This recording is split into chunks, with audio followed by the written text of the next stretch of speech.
you think the others are making good progress? Hope it's all going smoothly. Oh, hey look! They made it back as well! Flint's! Llama! How'd it all go? All is well, thank you. Nefer and Yehoda had to stay at the curatorium to wrap things up, so they won't be joining us for now. I ran into Miss Anefa and Miss Aino on the way back. Their work is still in progress, so I suspect they won't be back for a while either. You seem rather cheerful today, Mr. Flint's. I certainly am. I achieved what I set out to do and came away with more than I bargained for. Fighting alone can get quite tedious, but I had the good fortune to run into a pair of brave young warriors. We meet again. How have you been? Albedo! What are you doing here? Thankfully, tracking you down turned out to be a lot simpler than we envisaged. These two courageously lent me a hand while I was fighting the wild hunt. When they told me they were Servarka's colleagues, it all made sense. And given how people of outstanding talent tend to cross paths, it's no wonder you're already acquainted. So, who's your travel buddy, Albedo? Why don't you come and introduce yourself?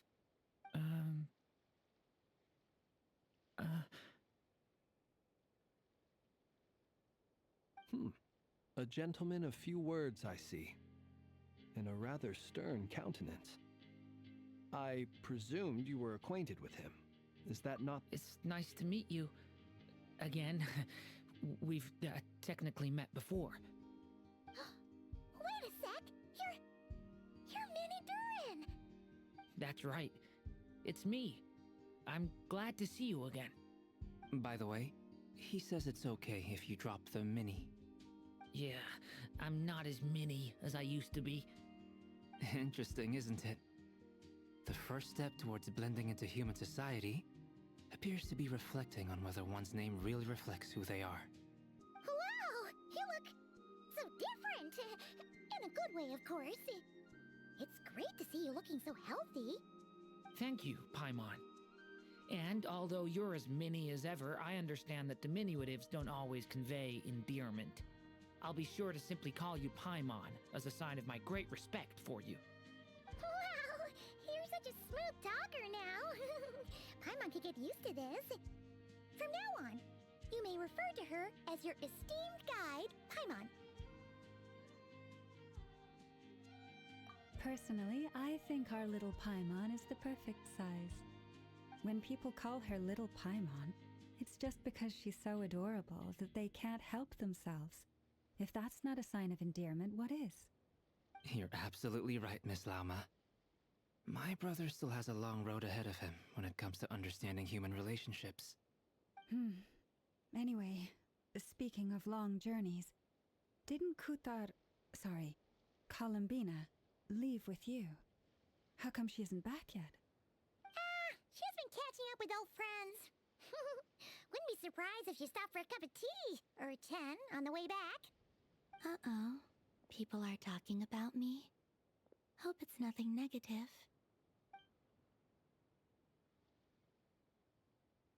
Judging from your expressions, I'm guessing it all went well? It's getting crowded here. I'll go grab some chairs. No need. This is a job for an alchemist. I'll whip some up momentarily. Thank you for your hospitality, ladies and gentlemen, but I was merely escorting my friends back. I'll be meeting Sandrone shortly, as we still have some things to discuss. It's been a pleasure, everyone. But this is where I'll say goodbye. We really appreciate your help. Oh, come on. Spare the formalities. I'm just glad I could help out some true friends. I understand. Well, bye for now, Harlequino.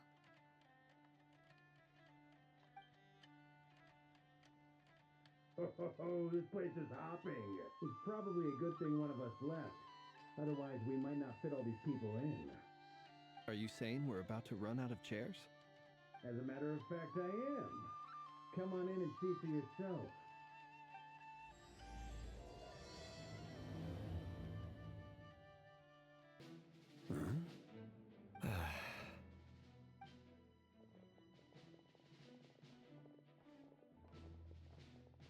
I overheard your little chit-chat outside, by the way. With Miss Columbina's colleague gone, we should be back to the original crew plus the other colleagues I brought in. Though, it looks like we have another new face. Someone else managed to rope in a colleague too? Frankly, you and Paimon are the only people I know here. This here is Deansliff, colleague of Tibet's greatest guide, Paimon, and greatest adventurer, the Traveler. Well, not exactly colleagues, more sort of friends. When someone else jumps in to do the announcing, you know you're speaking to someone important. Let's hear what he has to say. Note to self. Once Paimon knows your name, the rest of the world will soon follow. When he comes looking for us, it's usually something important. Paimon's guessing you've heard about the Wild Hunt, then. From the looks of it, you're about to hold a meeting. If I were to say that the Wild Hunt is our mutual enemy, would that... As the saying goes, the enemy of my enemy is my friend. Mr. Dainsliff, there's a seat with your name on it. Though, I can't promise the same for everyone else. Hey, Albedo, think you can rustle up a couple more chairs? After all this time apart, Grandmaster Varka's first order is to rustle up a couple more chairs. I've missed this. Is he being sarcastic? Hey, he's your brother. Why are you asking us? I've still got a lot to learn about the nuances of human conversation. Trying to decipher Albedo's way of speaking has been like jumping in at the deep end. Oh, good point. Paimon gets you now. Don't sweat it. There are people who go their whole lives without getting the hang of it. You're ahead of the game already. I wonder what's taking Nefer so long. Perhaps you should go and check in with her.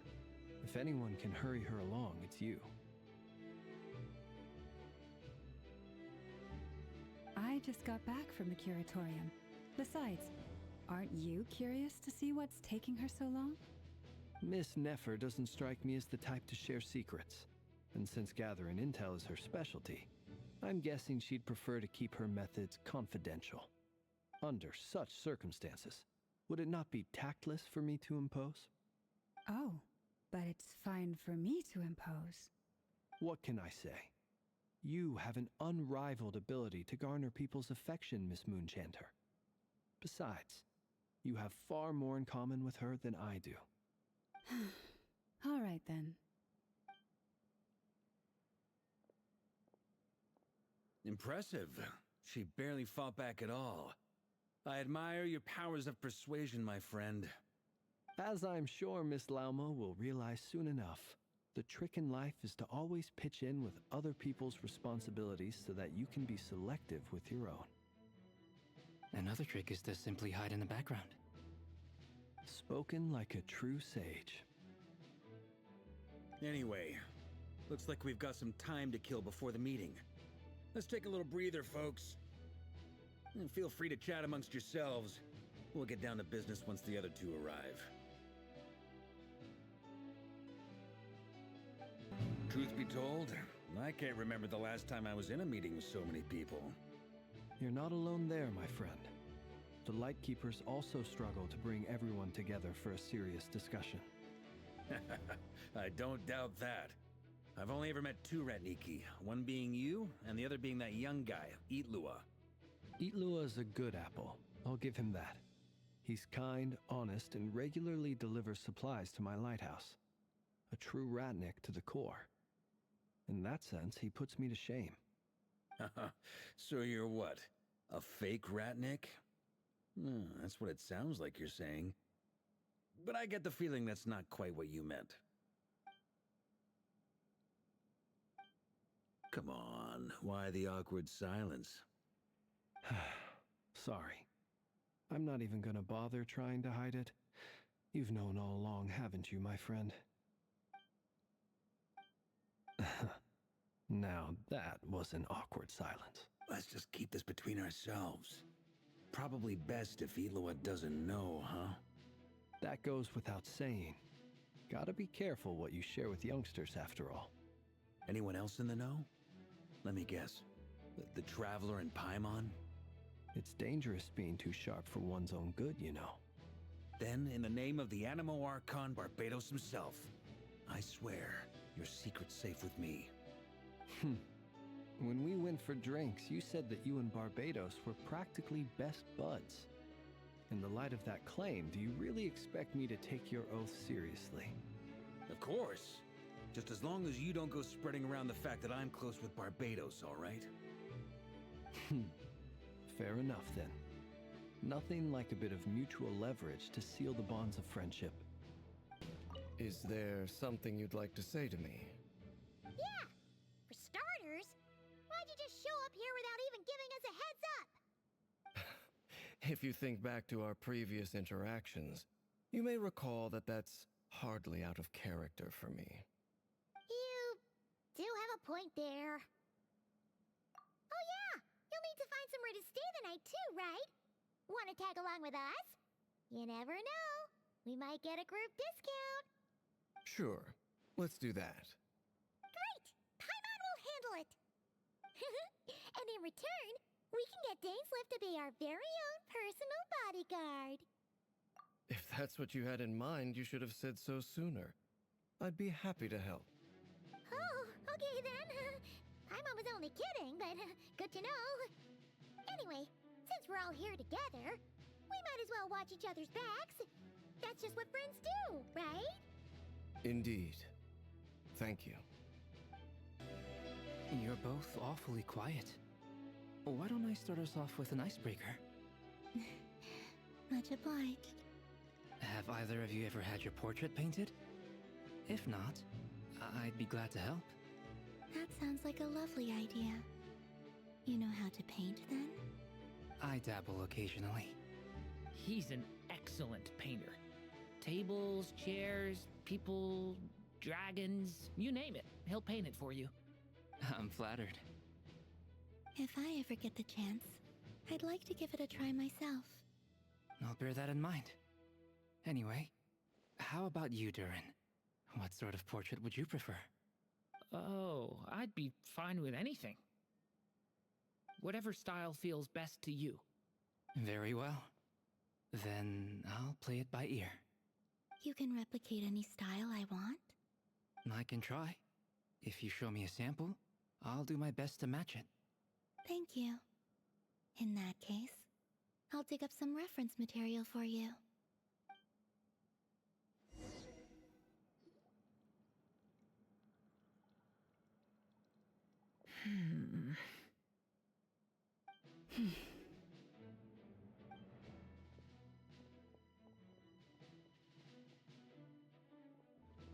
Ah, Miss Nefer. You made it after all. But what about Yehoda?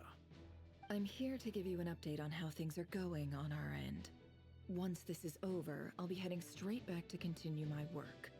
I left Yehoda back at the curatorium to watch over things while I'm gone. Huh. So much for just this once. Shh! Not so loud! We're on a roll here. What if she remembers and suddenly decides to back out? Did you say something, Mr. Varka? Huh? I didn't say anything. Right, Flints? Must have been a frog. They get so noisy around here at nighttime. It's like they're putting on a concert in the background. Anyway, before we begin, there's a few introductions to make. Let me start by saying that it's an honor to be speaking before so many distinguished colleagues and collaborators. First up, we have Miss Lauma. As Moon Chanter, she's the leader of the Frost Moon Scions, a local religious community in Krai. Then there's Miss Nefer, boss of the Curatorium of Secrets, an intel gatherer extraordinaire.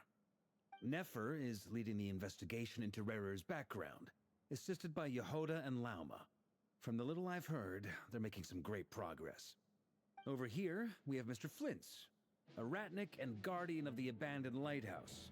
In our last operation, he courageously distracted the Wild Hunt to buy time for the rest of us.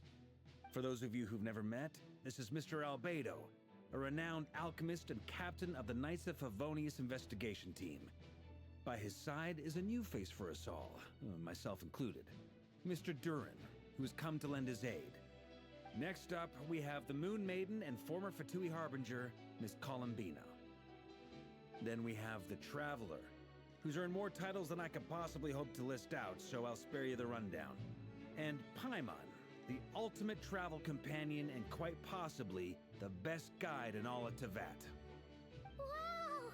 That's a lot of people! Great turnout! Miss Neffer, it looks like you might have another job coming your way, so, congratulations on the booming business, I guess. You think I haven't got enough on my hands as it is? Who's looking for me now? That would be me, Miss Neffer. I have a commission for you. And you are? Who I am doesn't matter right now. What does matter is that I'd like you to gather more intelligence about the Recher of Solnari. Well, it's not as if we never take on anonymous commissions, but in your case, I'll have to decline. I'm gonna take a wild guess and say your job's probably more hassle than it's worth. Something about you seems like bad news. It's my eyes, isn't it? Conrian, I assume. And what's with the mask? Are you trying to hide your identity? In any case, the fact that you're even still alive raises an awful lot of questions for me.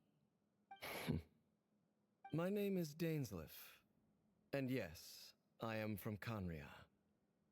As I'm sure you're aware, the Recher of Solnari's real name is Rerir. He was once an acquaintance of mine.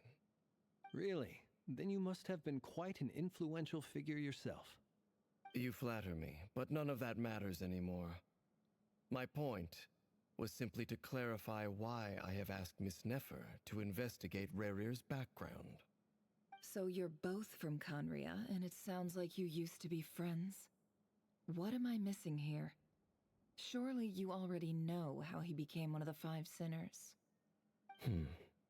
I'll tell you everything I know. The history of Conria, the names and identities of the Five Sinners. I remember it all like it was yesterday. I have never spoken openly of this before.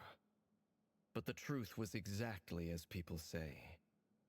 The Five Sinners were each driven by their own desires, and it was by playing upon these that the Abyss tempted them to their fall, tearing Conria apart in the process. The visionary, Vedifenir, who wished to foretell the future. The wise, Haroptatir, who sought limitless knowledge. Gold, Rhindaughter, who desired to create life. The foul, Surtologi, who pursued supreme strength. And last, but not least, Recher of Solnari, Rerir, Ravager of the Moon. Of the five, Rerir is the only one who remains a mystery to me. He never harbored grand ambitions, so what changed in the space of a single night? How did he come to fall like the others? In other words, you're saying that his change came as a shock to you, and you have no idea what actually happened? That's right. You mentioned how the Abyss tempted them, which led to their fall. But what did that look like in practice? And what other context can you give me about the events of that time? The more detail you can give me, the better. Strangely, now that it comes to it, I hardly know where to begin. The fateful night took place during the era of the Eclipse Dynasty. One day, my elder brother, the visionary, Vedifenir, was summoned to the palace by the Vinster King, only for the king to gouge out his eyes and cast him into the dungeons. When I came to hear of this, my fury knew no bounds. I gathered together every ally I thought I had, and together we set a night to storm the palace and free Ved. Centuries on, the memories of that night still haunt me like a never-ending nightmare. We broke through the palace gates, just like we had planned, each striking towards our separate targets. But then, I was betrayed. Even Vedafenir, the very person I had come to rescue, abandoned me and partook of the Abyss's power. So, it's personal after all. Then tell me, Mr. Dainsleif, what price are you willing to pay? You, of all people, must know that nothing comes for free. I cannot say what price would be worthy of such a commission. But know this. Rerir was not always a madman. Believe it or not, there was a time when he was just an ordinary man, working for the Conrian Intelligence Service.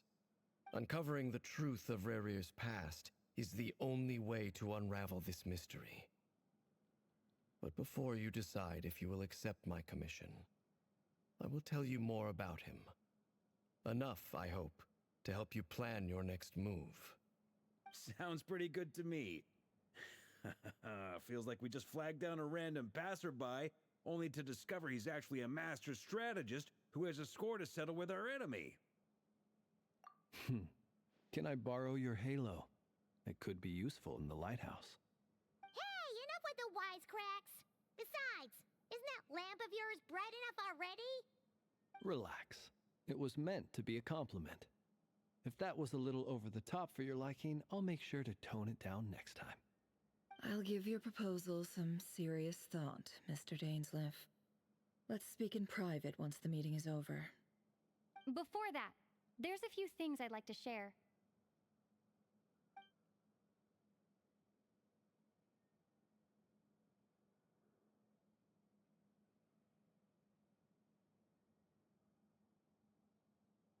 Now that we've united the hearts of the three moons, your power should be greatly enhanced.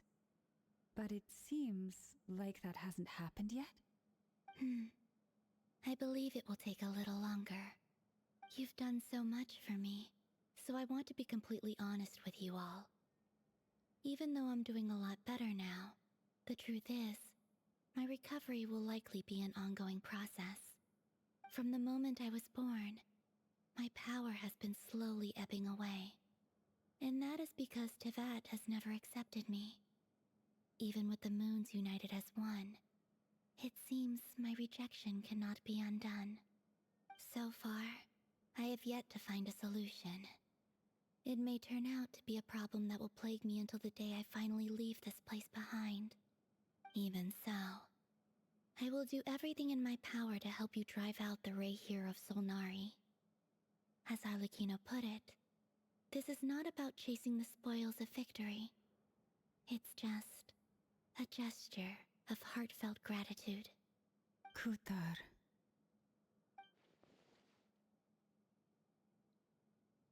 Defeating the Ray here of Solnari will be no easy task. While my strength slowly recovers, we'll also need to gather more intel. Naturally. We should take all the help we can get if we hope to defeat him. We've considered several viable plans now, but our choice hinges on the answers to a few key questions. Is it even possible to kill Rerir? What experiences shaped the person or monster he became? And what's he really after? Given Albedo's expertise in alchemy, I think we should leave him to try and answer the first of these questions. Understood. As for the other two, I'm afraid we'll have to count on you again, Miss Nefer. Believe me when I say it's not my wish to burden you. But right now, relying on your skills is our only option. So you're placing all your hopes on me, huh? We can't thank you enough for agreeing to help us. Honestly, I can hardly believe how lucky we are. You sure have a talent for changing your tune, Miss Moonchanter. Timid like Yehoda one moment, then flinches insincere flattery the next. Ladies, please. I must object to your portrayal of me. That's all. Feel free to keep bickering. Just pretend I'm not here.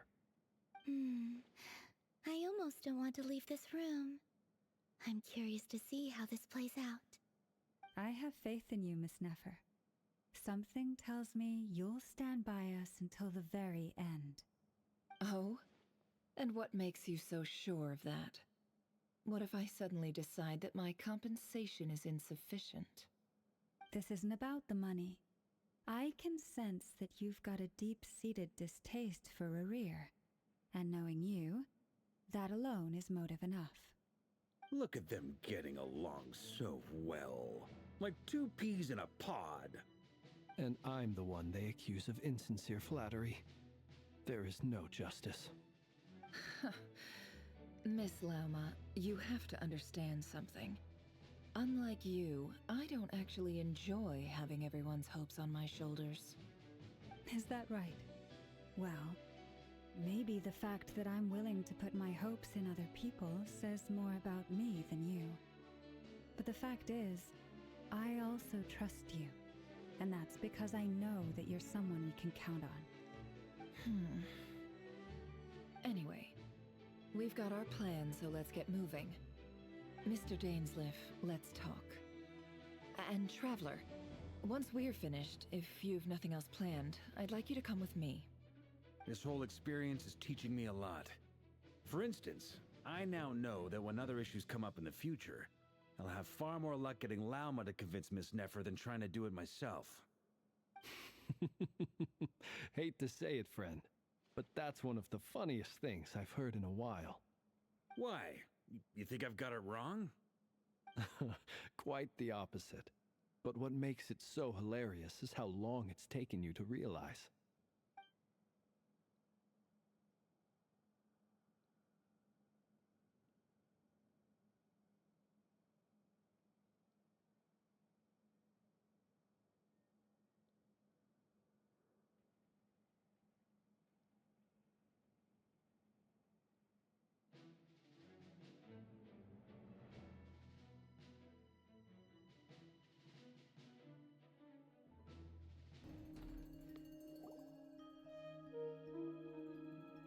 Thank you for waiting. It's okay. We actually used the time to help Dainsleif get a room at the hotel. That's very considerate of you. Now, I trust you share my curiosity about Rerir's past, and you seem fairly familiar with Mr. Dainsleif already. We spoke at some length after the meeting. He was the one who suggested I should invite you to join this operation. He feels confident that these secrets will be safe with you. Dane has a lot of faith in us, that's for sure. Likewise. I appreciate that you got right on board without interrogating me about why I invited you. It shows that you trust me to explain everything in due course. That's because we know what you're capable of. We appreciate you too, Nefer. You might have been forced to help in the beginning, but this time, it was your choice. That's one way to put it. Another is this, that once a decision's been made, it's set in stone. After that, my only goal is to see it through. Alright, so here's how it is. I'm going to access Rerir's thoughts again using my confidential method. Now, I'm sure you've seen things like this before on your travels, so you're surely well aware of how dangerous it can be. The reason I've gathered you all here is to ensure my safety during the proceedings. I plan for us to enter the fragment of his consciousness together, and once inside, I will focus on searching for information. Think of this as a diving expedition into someone's brain. If I'm the diver, you are my safety equipment, tasked with keeping me alive while I'm under the surface. Once the ceremony begins, we will all be spying on privileged information. But in the interests of safety, you must remain absolutely silent at all times. We will discuss our observations after the ceremony has concluded. Lastly, any individuals of a weaker constitution are advised not to partake in the ceremony. In any case, Paimon has her own job to do, which requires staying in the room, but not joining the ceremony.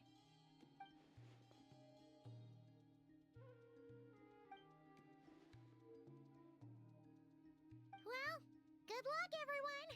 Sounds like all Paimon can do is cross her fingers and root for you guys. There's a little more to it than that. I was being serious when I said you have a job to do. While the rest of us are inside Rarir's mind, it's imperative that we have a team member on the outside. In the event that something goes wrong, you will be our first responder. I don't anticipate any issues, but the extra level of safety will be greatly appreciated. I second that. This is a dangerous operation here, and you're our whole rescue team. That's pretty much the most important job in the crew. So, Paimon's like the lifeguard? Yeah, that makes sense. All right, got it. Good. Please, take a seat. We'll get started momentarily.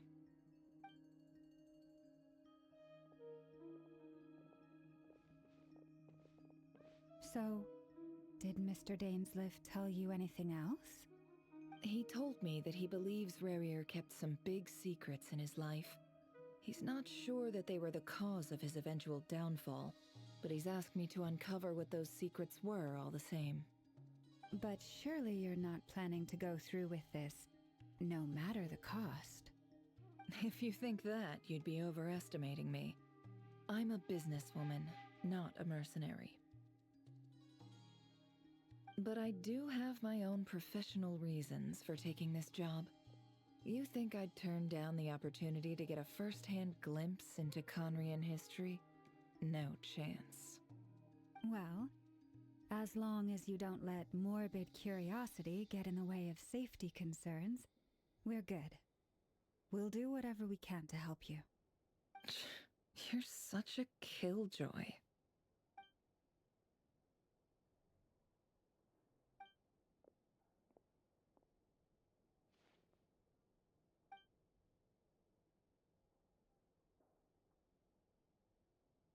All right, I'm good to go. All set over here, too. Promise, Paimon, you'll be extra careful. All right. Let your whole body relax. We're about to begin. Close your eyes. Phew. Could this be his office? Pretty standard setup. Bookshelves, paperwork, files. According to Dainsliff, Rarir used to be an intelligence operative.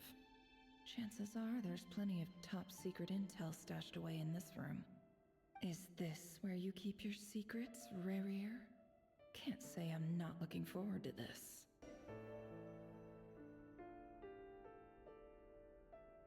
Today's files are in. Time to wade through them, just like usual.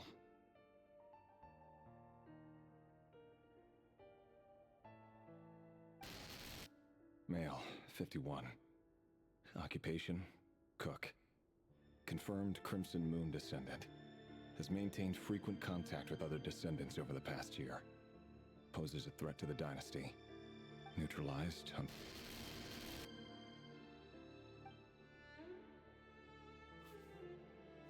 This one should be archived under purged targets.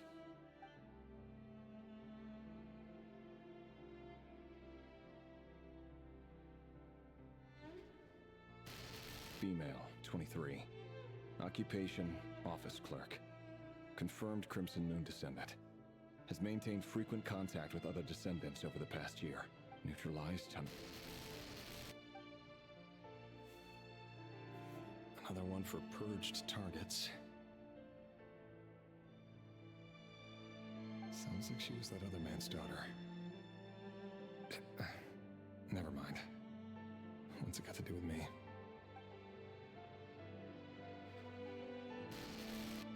Male, 40. Occupation, teacher. Confirmed Crimson Moon descendant. Has been observed making contact with other descendants during the past year. Poses a threat to the dynasty. Neutralized on...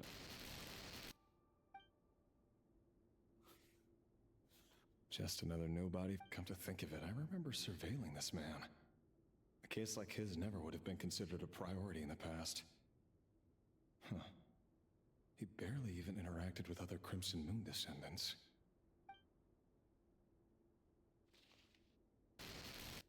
Female, 16. Occupation, none.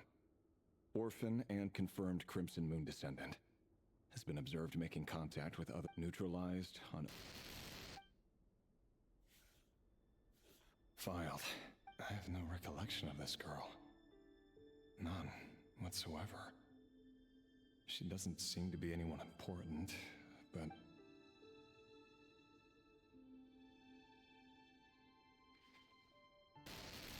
female, 13.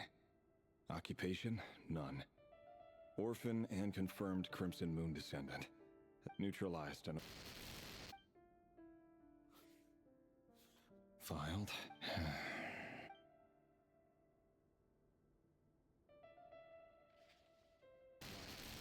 Male, 11. Occupation, none. Orphan and confirmed Crimson Moon descendant.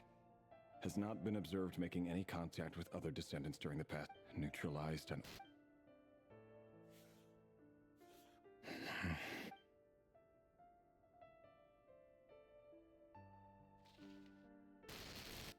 male, 6.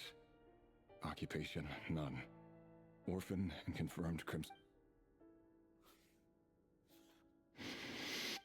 It's funny, isn't it? Your job is becoming both harder and easier at the same time, depending on how you look at it. Sooner or later, the Crimson Moon descendants will be completely wiped out. But as their numbers dwindle, they become harder and harder to track down. That's not how it is. Fortunately, however, most of the able-bodied adults have already been taken care of. The remaining weaklings will be increasingly easy to deal with. No! No. My job is to ensure the survival of the Eclipse Dynasty. And the only way to do that is by eliminating any and all potential threats. It's a perfectly legitimate line of work. Every single one of my colleagues can attest to my fairness. And if my friends were aware of the facts, I know they'd back me up too. Assuming, of course, that they were aware of all the facts. Mr. Vedifalnir, it's been quite some time since we last met. Revier, I trust you're here because you have something important to discuss.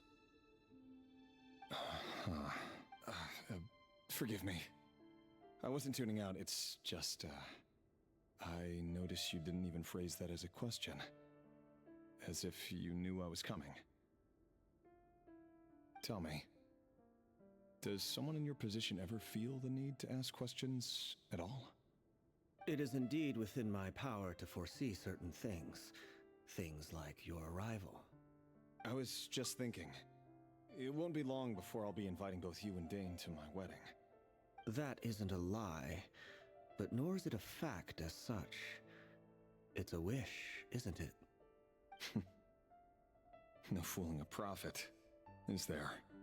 Ever since that day we met for drinks, I knew it was only a matter of time before you came looking for me. Does it feel good? Knowing how the future will unfold. I'm afraid the notions of good and bad fail to capture the complexity of what such a power entails. Once you've seen what will come to pass, it can be all too easy to succumb to fear and melancholy. Unless, of course, you learn to abandon these feelings. You fear my silence, and long to hear the words I left unspoken that day. That's right. You must have noticed my reluctance to broach the subject. And the reason is simple. Because the truth could never have lived up to your hopes. For both our sakes, such words are better left unsaid. The burden of prophecy was never meant for your shoulders. So who exactly do you deem worthy to hear your prophecies? None but our exalted king? Or rather, our king as he once was. You're closer to his majesty than I am. You must know better than anyone how much he's changed. You say that as though it is to my benefit. Yet precisely because of that, I dare not speak rashly. A king can turn out to be the most virtuous of rulers, or a tyrant more terrible than the most vicious of dragons. You are so wise and far-sighted, yet still you would have me live in fear of the unknown? You make a fair point. Especially given my silence alone was all it took to send you spiraling downwards. Very well then. Let me offer you some advice. And I say this not as a prophet or a visionary, but simply as the brother of your friend. For many reasons, there is very little chance of your marriage ending in happiness. If happiness is what you seek, you should find another fiancé. Wait. Hear me out. This time we finally got a clear look at his face and learned his true identity. His name is Rayrir, and he claims to be one of the king's guards. What did you say? A cruel irony, isn't it? The man you're set to marry leads a double life as a brutal executioner. Why are you telling me all of this now? Simple. It's because I want you to kill him. You are the only person he would never suspect. No, absolutely not. I would never dream of doing such a despicable thing. So you'll just stand by and watch him slaughter us to the last. Do not forget that the blood of the Crimson Moon flows in your veins too. The blood of the Crimson Moon? What does that matter now? The dynasty has long been dead and gone. You think that alone is reason enough for me to throw away everything I have? Why wouldn't it be? You two were once a child of the Crimson Moon, just like me. Don't tell me you've never felt so much as a flicker of fury for the way we were trampled into the dust. As long as you promise to abandon this pipe dream of restoring your dynasty, I can try to persuade him. Or have him persuade the Vinster King. Persuade the Vinster King?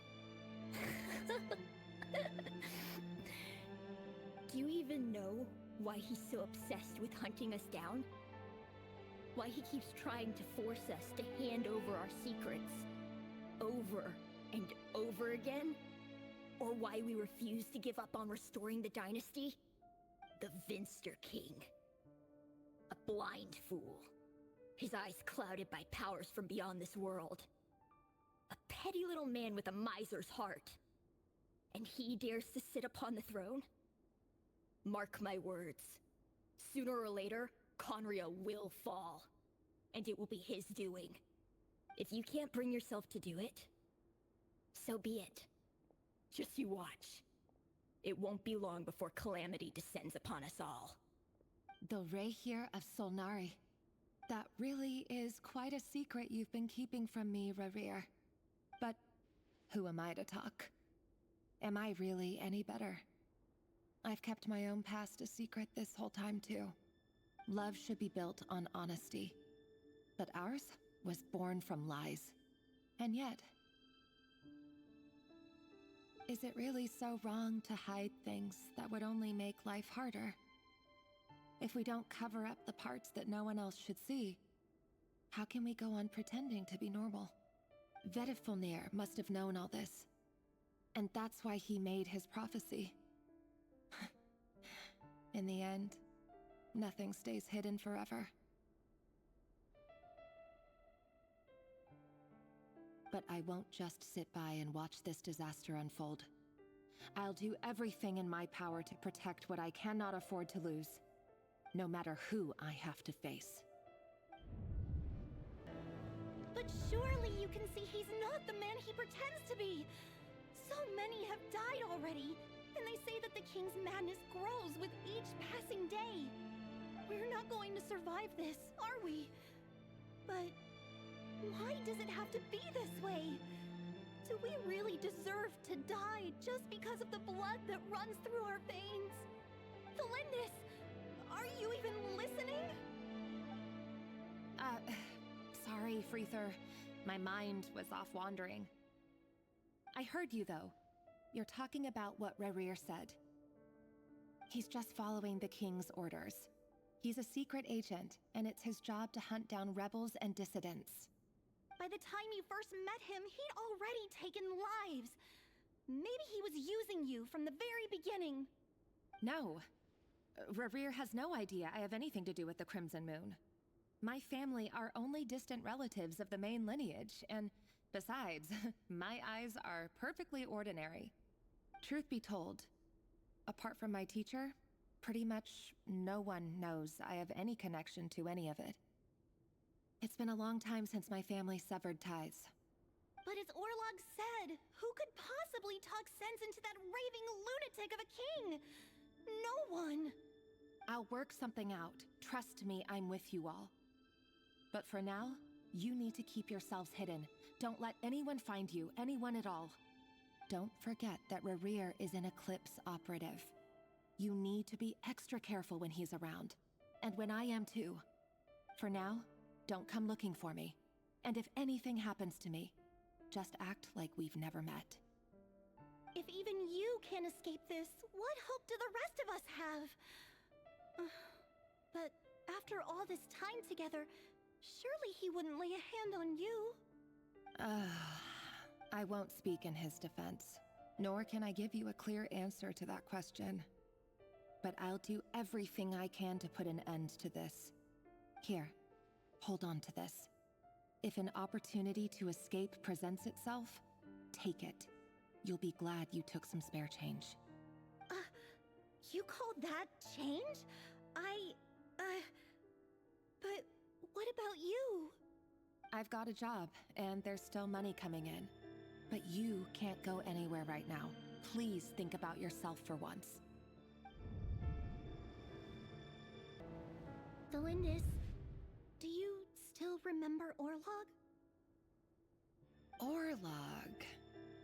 The boy who was pretending to sell flowers. You spoke for quite a while, didn't you? Yes, we did. What about him? He was arrested 2 days ago. Chances are he's already dead. He... I just don't get it! After everything he's done, why do you... Or does it mean nothing to you that people keep dying? No, that's not... Just hear me out. I need to go now, Delindis. They're looking for us. You take care too. If you ever need a place to hide, come find us.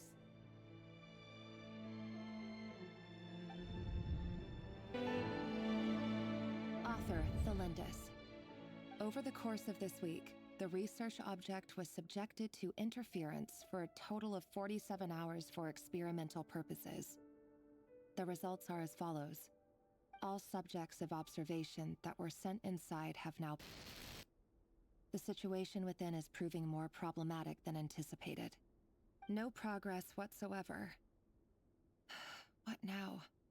Won't you give me even a glimmer of hope? Things are getting worse by the day. I have to find a way or we'll all be in danger.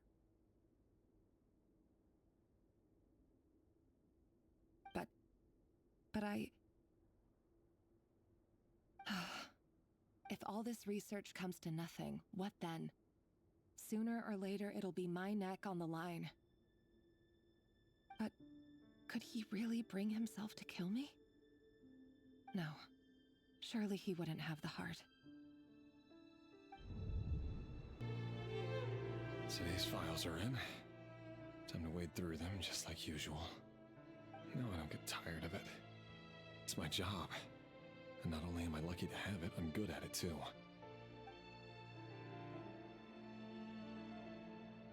Huh. Wait. That's... Delindis?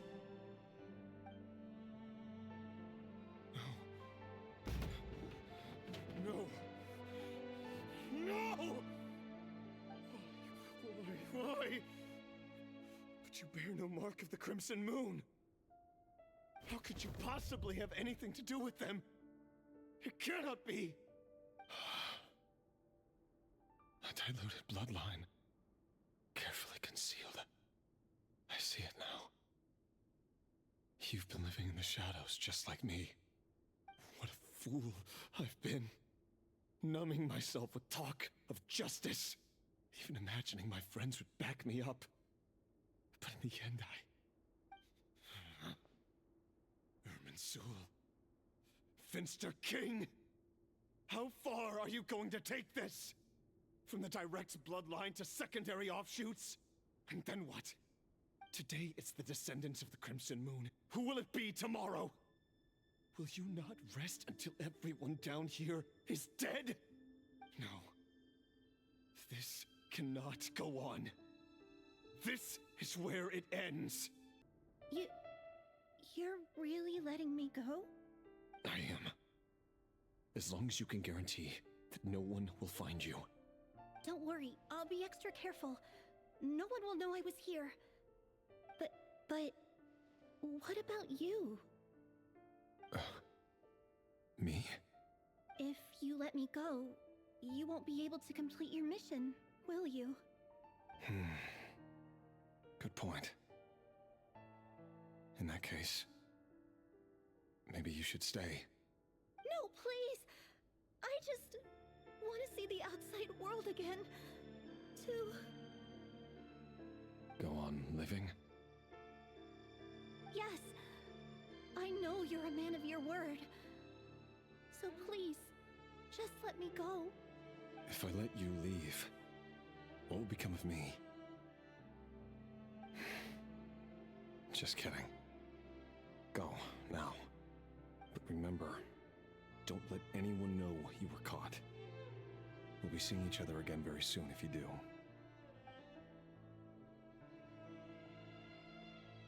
Even shadows in the dark must live by a code. But you can't save everyone. You've been whispering in my ear for days now, Vedifilnir. What are you trying to do? Break me down? I only say this because you long for an answer to your problems. Let her go, Rerir. You risk losing everything. I will not abandon Thalindis. Then you'll need a little more vigilance and a lot more power. The world is changing, Rerir. Keep your eyes peeled for your moment of opportunity. That voice used to be so unclear. But now I know exactly whose it is. He won't tell me how to actually resolve any of this, but he keeps trying to manipulate me like a puppet. What's his game here? Tell me then. What will this moment of opportunity look like? And... no answer. He's like a ghost. Always disturbing me when I'm on edge, but never answering when I need him most. So, the Eclipse Dynasty was purging, well, massacring the descendants of the Crimson Moon. And it seems like it was all connected to the Vinster King's research. The King's obsession with abyssal power left the future of Khaenri'ah hanging in the balance. No wonder every aspect of Rerir's life was so unstable.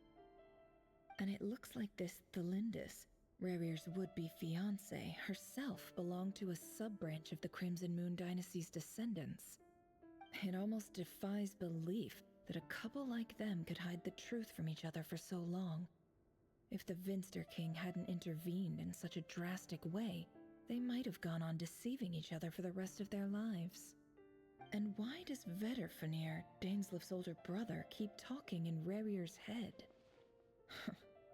This guy kept more secrets than I ever imagined. The human mind is like a vast desert of shifting sands. When you follow the flow of someone's memories, you only ever see the parts they're willing to let surface. Time for something a bit more creative. We've been inside Rerir's mind this whole time, building up a picture of his psyche. There's already enough clues on the board to start reading between the lines and mapping out the rest. Now, we can finally begin to put the pieces together. Sure, it'll only be a reconstruction, part simulation, part reasoning, but it's usually pretty accurate. Once we've built up a cognitive profile, we just need to cross-check the logic behind his actions. And then we'll be able to take a sneak peek at whatever it is that Rerir has really been hiding.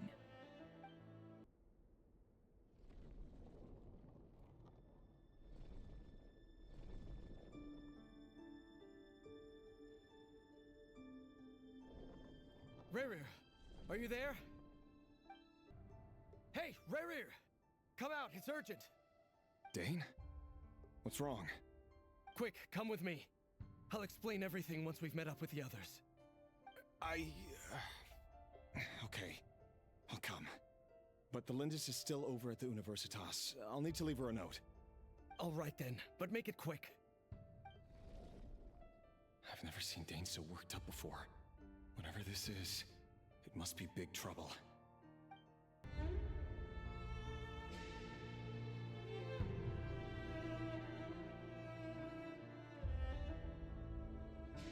Well, this is a nice change, meeting you all at this hour.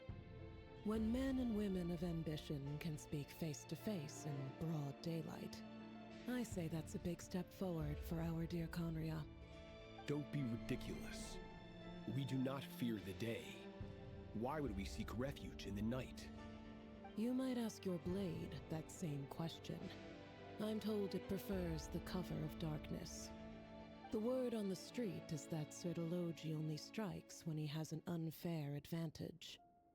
But that is patently false. I see you're missing an arm and a leg. Surely only a fair fight could explain that. If this is your way of offering me replacement limbs, believe me, I'll take them. Oh, we can certainly discuss that. With bioalchemy, anything is possible. Assuming I have your full support in my research. Lunatic. Robtatir, what brings you here? Why, Dainsleif, of course. He invited me. Please, cast aside your apprehensions, Miss Rhindaughter.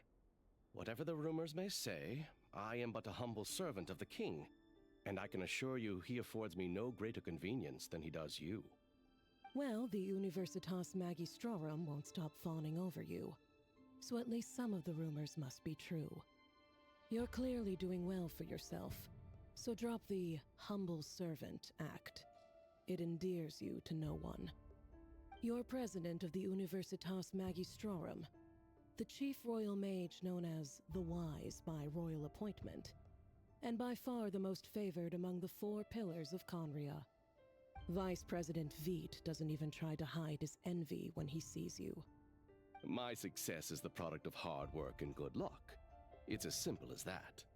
Were the king not such an extremist, I hardly think I would have received a senior post at my age. Of course, no job is without its gripes. Serving a king like ours can be a challenging task, as I'm sure you can imagine. And as for Efterveet, in missing out on the presidency, he's dodged a mountain of stress. Like everything else in life, it comes with pros and cons. You're all here. I apologize for the short notice, but it was an emergency.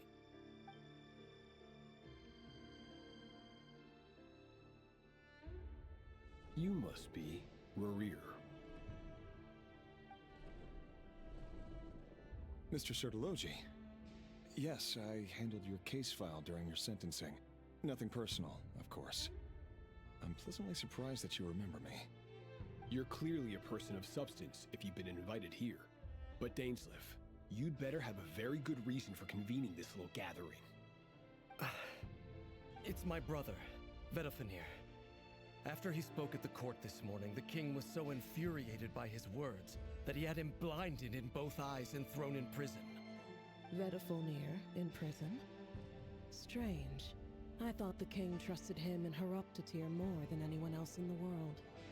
Does this mean the king's circle of trust just got even smaller? It has nothing to do with trust. It's about what the king wants, which is as clear as day to anyone paying attention. I simply appease him, because it's in the best interests of the Universitas Magistrorum. And also because you're slimy. Vedafenir, perhaps less so. But still, a visionless visionary? It rather inclines me to think that qualifications are not what get you ahead in Conria. Do you honestly think this is an important discussion to be having right now? Dane, what are you planning to do? Rescue Vedafenir, I assume. Correct. It will mean storming the palace by force. Tonight. I need all of you on my side. That's far too dangerous. And don't forget, Dainsleif, you're captain of the Royal Guard. You swore an oath to the throne. Hmm? You've been planning this for a while, haven't you? I have no desire to commit treason. But whatever critique the king may have of Vedifenir, disfiguring your most loyal subject for putting the best interests of his court and nation first, this is not the conduct of a wise ruler. My blade will force the king to see the error of his ways. So, Vedifenir's prophecy enraged the king. I'm sure it wasn't what he wanted to hear, but if he won't take counsel even from the visionary, that is deeply troubling news. The extent of His Majesty's madness is now all too clear. The question is, how does a man like me get out of this situation unscathed? You have noble ambitions, Dane. But I'm afraid they don't do much for a guy like me. I'm not interested in saving the world. All I want is a letter of pardon. A letter of pardon? For whom? Thelindis? The chances of the Vinster King issuing a pardon for anyone connected to the Crimson Moon seem vanishingly slim. Author Thelindis. Over the course of this week, the research object was subjected to interference for a total of 60 hours for experimental purposes. The results are as follows. Research dating back to the Crimson Moon Dynasty has established 2 points regarding moon marrow. Firstly, its origins have something to do with a god's power. Secondly, it serves as a portal to an as-yet indeterminate location. Moon marrow can thus be defined as a spatial gateway. However, there are a number of hurdles to overcome before we can answer the question of where it leads to. To start with, opening the gateway requires a specific power source, which the relevant literature indicates. An enormous amount of power is then required to keep the gate open. Currently, the total power output of our instruments remains in the single digits. To make matters worse, I am now the only staff member remaining in the Moon Marrow lab. The Universitas Magistrorum recently decided to move most of its personnel into abyssal energy research, which has stymied all Crimson Moon-related projects. This is not a wise move. I have always maintained that placing all our hopes in a single source of power is risky, especially one as poorly understood as this, as well as making ourselves overly reliant on a single resource. We are neglecting other promising technologies. I apologize if this comes across as disrespectful. But as a Moon Marrow researcher, I desperately want to see the world beyond the gateway. If we really made it there one day, what would we find? And how would we go about taming the unknown? My imagination is endlessly fueled by questions such as these. This is for you. I heard you're gonna leave the city with your parents. Thelindis, did you hear about what happened? I've heard nothing. Rerir got back very late last Friday, and he was acting a little unusual, but he slept pretty well, so I'm guessing whatever he did was a good deed. You never saw him, and I don't know what he did. And this conversation never happened. You understand? What if he finds out that you pried into his secrets? Don't be silly. I don't know what secrets he does or doesn't have. All I know is he's just a normal guy who happens to run some errands for the king. Are you scared of him? I don't know. The Rerir I know doesn't match the person you all describe. Logically, I should be scared of him. And yet, I don't want to lose him. But enough about that. You should get going, and be careful with the package I gave you. Keep it secret. Keep it safe. What's in it? A piece of the moon. All you need to know is that as long as you keep it safe, then in the future, everyone will be able to see a red moon. A red moon? You mean our moon? That's right. Our moon. Promise me you'll look after it. I promise, Thelindis. The Crimson Moon bloodline will never die out. its light, the color of blood, will become like a fire that flows in our veins, no matter how long it takes. Hurry, everyone, and stick to the plan. Sir Dainsleif, what are you? Is this treason? You know what happens to those who betray the throne. Please, don't do this! It is the king himself who has betrayed the throne. He has betrayed all of Khaenri'ah. If you have any love left for justice in your heart, you should join me. It's showtime. Dane and his group will handle the troops in the palace. Then Hraptatyr and Rhindaughter will disarm the security measures. My job is to enter the prison and rescue Vedifalnir. Stay safe. Wish me luck. Look after my brother. Draw your blade. It is time for justice to prevail.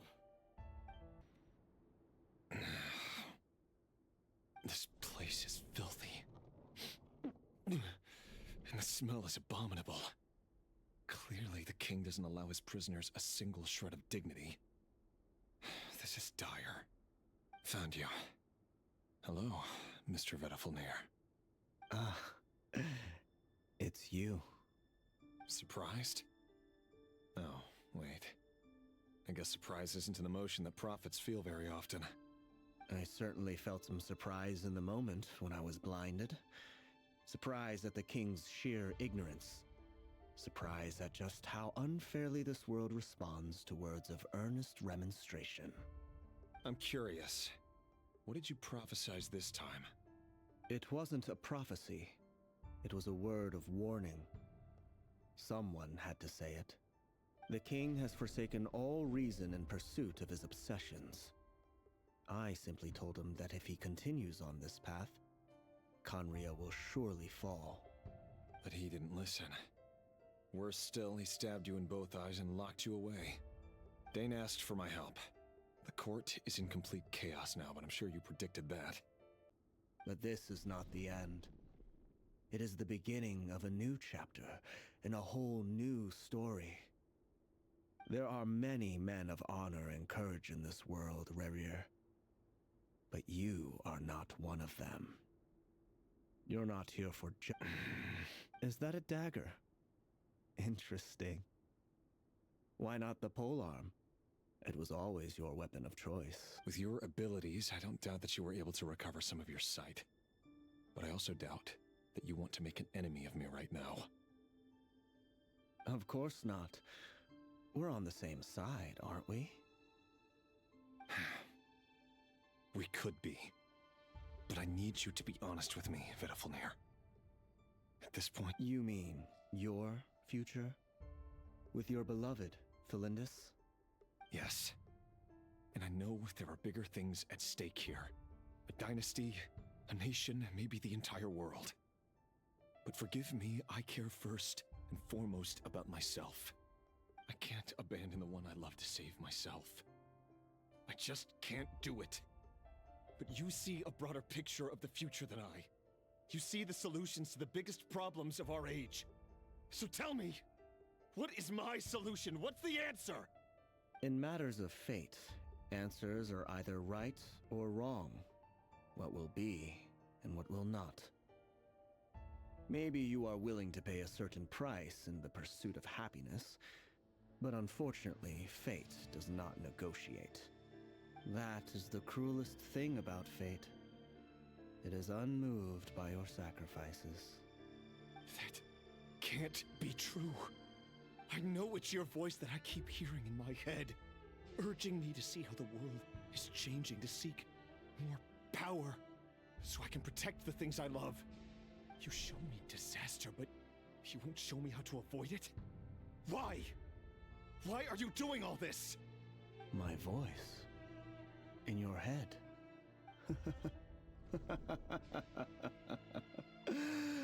So, you hear it too. The voice that steals your mind, gains your trust, and drives you crazy. It turns out that we are not so different, you and I. Vedifalnir just broke into the strangest smile I've ever seen in my life, as if he'd discovered some monumental secret. But then he Very well then. My advice to you is as follows. You must persevere. Whatever trials and tribulations you may face, be steadfast in the belief that they are your path to the future. For as long as you live, your story with Thelindis shall not come to an end. That is the only chance you have of fighting back against fate. It is up to you whether you believe my words. Regardless, that is all I will say on the matter. I have no right to intervene any further. I will hold you to your word. Thank you for setting me free. In return, I will tell you one more thing that you cannot afford to ignore. Just then, a strange wave of energy rippled through the city. If I were you, I would head to the Universitas Magistrorum. The Universitas? Oh no! I'm sure we'll be seeing each other again very soon, Rerir. Whatever Vedifalnir said, I didn't catch it. I didn't even help him out of the prison. There was no time to lose. The Universitas. That reminds me of a rumor I once heard. Allegedly, the king installed secret mechanisms in the palace and around the city. No one knows where they are or what kind of power they hold. But if they were ever going to activate, it would probably be on a night like tonight. Help! Help! Hold on! Don't let them anywhere near you! Save me! I can't! Ah! That sounded like an explosion. So, the rumor is true? The king really went through with it? What other means does the king have at his disposal? They must run on power from the Abyss. And given it's a major center of Abyss research, anyone over at the Universitas will be in grave danger. I have to hurry! Monsters! At the Universitas Magistrorum? Why now? Oh no! They're coming! It's no use. The table won't hold out much longer. The weapons. Where are the weapons? Of course. All the lab equipment was upgraded after the inspection last week, but the new weapons haven't been allocated yet. I'm done for. Is anyone there? I need help! Ah! Stay back! Please stay back! Please!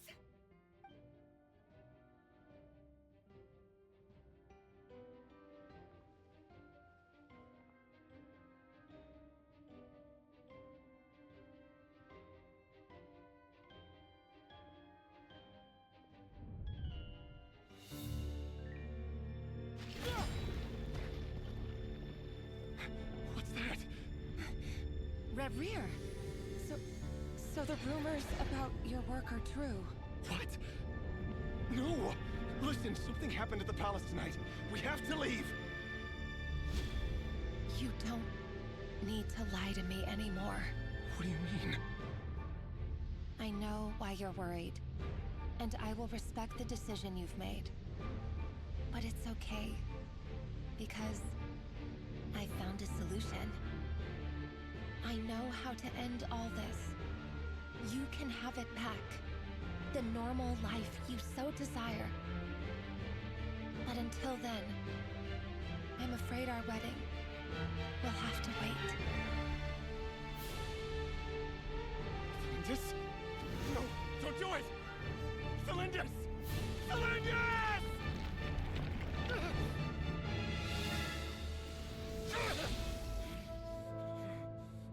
I told you, Rerir. Let her go. You will find someone better. No! No, I won't do it! I have to save her! By what means exactly? A lowly pawn. You lack the power and the strength of will. Do you know a way? Tell me! Come to the palace. Join us.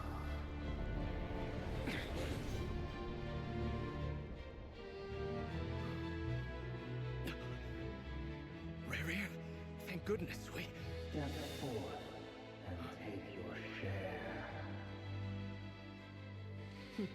You made it. Not you too.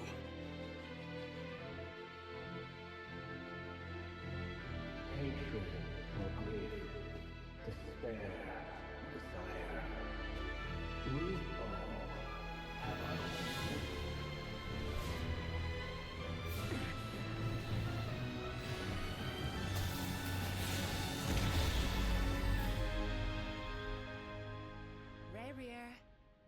Rarier. Flindis? Were you daydreaming?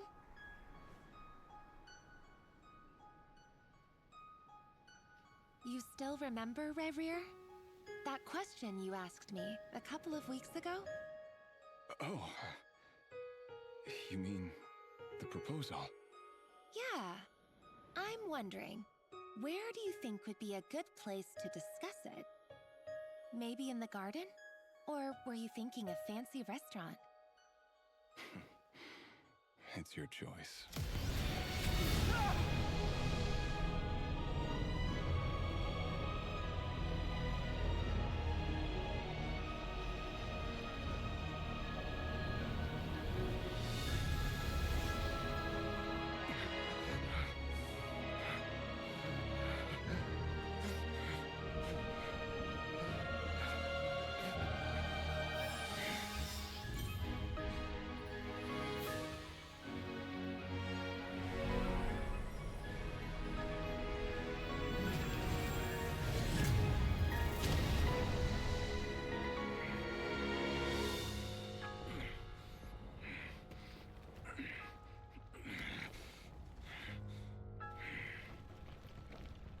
I will find you.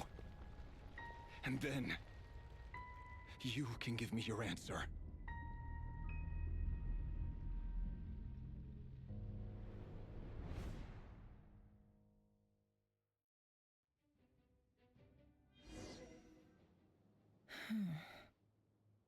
So that's how the Raker of Solnari was born. A monster created by circumstance is a monster all the same. Viewing other people's thoughts for too long can get uncomfortable. Right now, I'm feeling a strong sense of loathing. In a nutshell, the story of Conria is what happens when the truth falls by the wayside. Everyone tells little white lies, and before long, you have a huge pack of lies that destroys everything. Phew. Time to get back. His past is filled with sorrow, but the tale of any fallen civilization is one of endless tragedy. Cruel as it may be, that was Conria's fate.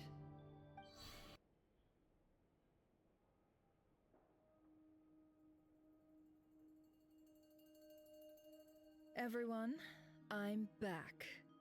Can I get a standing ovation? Never! How are you holding up?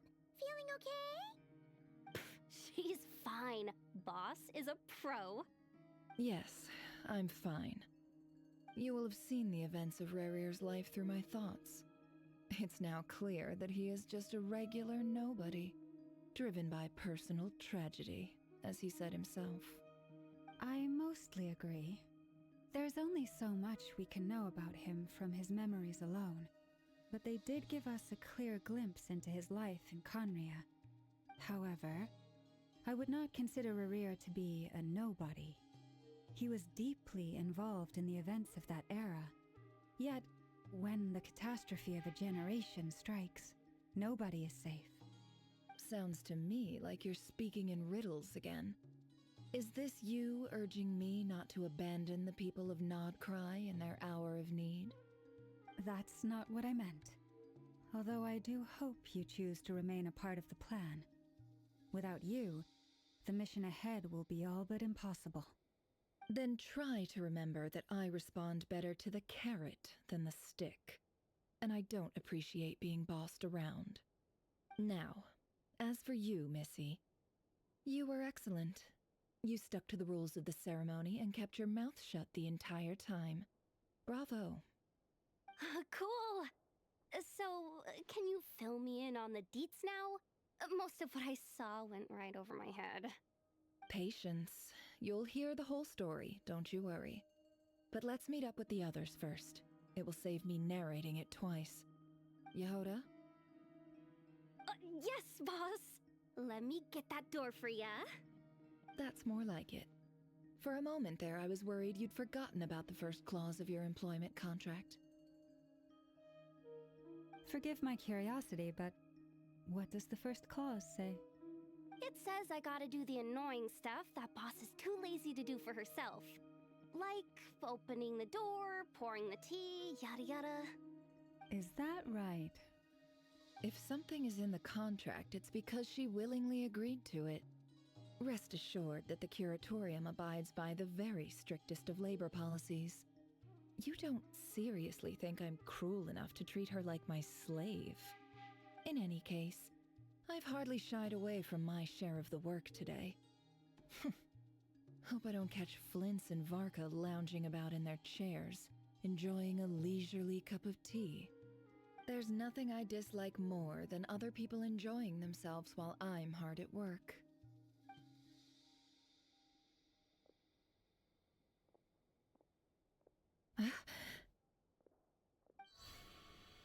Oh no.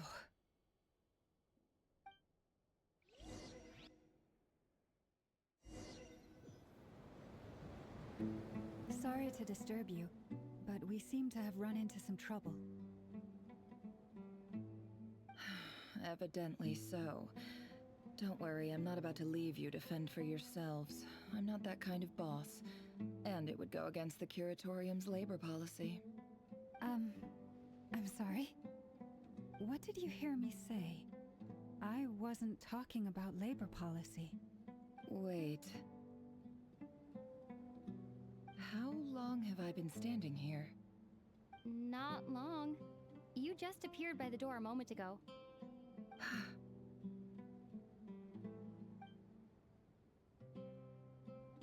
Boss, what's wrong? You look like you've seen a ghost. We've been tricked. We never left at all. Somehow I hallucinated that whole scene back inside the office. Hallucinated? But how? How indeed. This place should heed my will alone.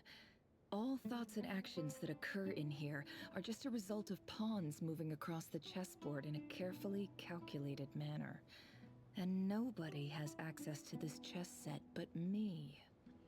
So you control everything in here? More or less. But yes, it's a special technique of mine. Has anything like this ever happened before? Only once. It was the first time I used the chess set. Is there any similarity between what happened then and what's happening now? I suppose my thoughts are a little turbulent, which was also the case my first time. Is there anything I can do to help? The first clause of your contract clearly states that I only need your help with things that I'm too lazy to do myself. Meaning you're not feeling lazy right now? Meaning this is not something Yehoda can help with. The chess set is a personal treasure that I alone understand. I must be the one to find our way out of here. Boss, it's fine. Really. Let me do something useful. Oh, listen to you. Whatever would I do without you, Yehoda? What? Really? Yes, really. Where would I ever find another employee as obedient and servile as you? God forbid anything ever happens to you. Oh, okay.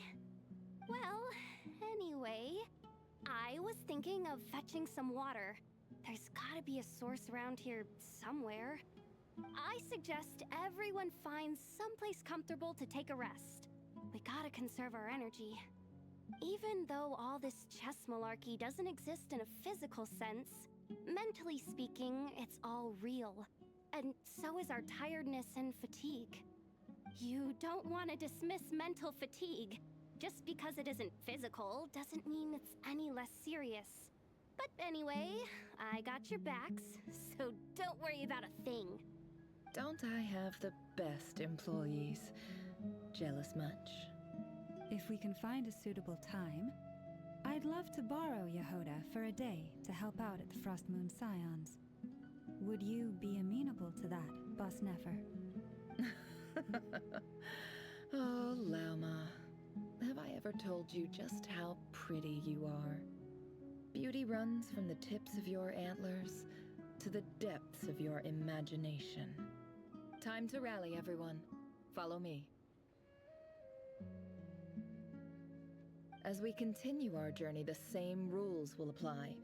That means stay focused and no talking no matter what we encounter. And don't disturb the chess pieces.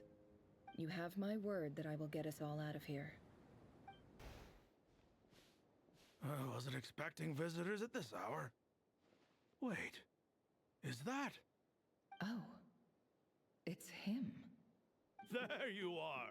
Sinue's been looking for you all day. I think he has some news for you. Oh yeah? What were you doing just now, Uncle Retinue? Hiding away some more loose change? I know I saw some Mora. What do you mean loose change? Oh, come on, I'm too old for this. Just pretend you saw nothing. Hey, kid. Mind telling me what Sinuhe's been up to recently? I'm trying to get in his good books and I need a way in. Get in his good books? Why? What do you want with my dad, Uncle Apepi? I've written a new song. I was hoping to showcase it at the next festival, but I'll need his approval. A new song, huh? I'd love to stay and listen, but unfortunately, Uncle Retinue says my dad's looking for me. Well, there's plenty of time and I'm not going anywhere. See that pile of stones? I'll be sitting there warming up my vocal cords. Come find me when you're done. Pile of stones. Got it. Hi, Dad. Uncle Retinue said you were looking for me. Ah, there's my little princess. If you'd gotten back just a little sooner, you could have shared the spoils of war with me. Spoils of war? Who were you fighting against, Dad? It was just a figure of speech. The aftermath of a sandstorm is no time to be waging war. I was talking about our war against thirst. I went out to fix our water supply problem, and now I'm back. Which means... We have a well again! That's right. I found a new one and brought back as much water as I could carry. It should last us for a good while. If it wasn't for these blasted sandstorms, our wells wouldn't be caving in. You wouldn't be spending all your time out searching for new water sources. As the chief of our tribe, I'm supposed to be leading us out of hardship and poverty, onto better things. You know how prosperous our ancestors were. I've told you all the stories. And look at us now, squeezed into these hovels. No one would choose this, if it wasn't for the endless wars over the years. But things are looking up. I started working with some folks from the academia a few months back. They gave me some contacts in return for my assistance in the desert. So you're the academia's helper now? Special ambassador, they call it. Think of it as a partnership. It's nothing bad, okay? We've been isolated here in the desert for too long. Seeking opportunities elsewhere is the best thing for us, and the fastest way to progress. So, do you get anything good out of being a special ambassador? Of course. My luck's improving all the time. One day, I swear I'm gonna lead us out of this place. We'll find somewhere new. Somewhere better. That's our well, and you know it. You stole from us. Well, you've gone from chief to thief, and now you have to face the consequences. Did you really think you could take our water without permission and get away with it? You're either brave, stupid, or both. And that special ambassador act? Yeah, nice try. We spoke to the academia. They said it was all news to them. You're a liar and a cheat!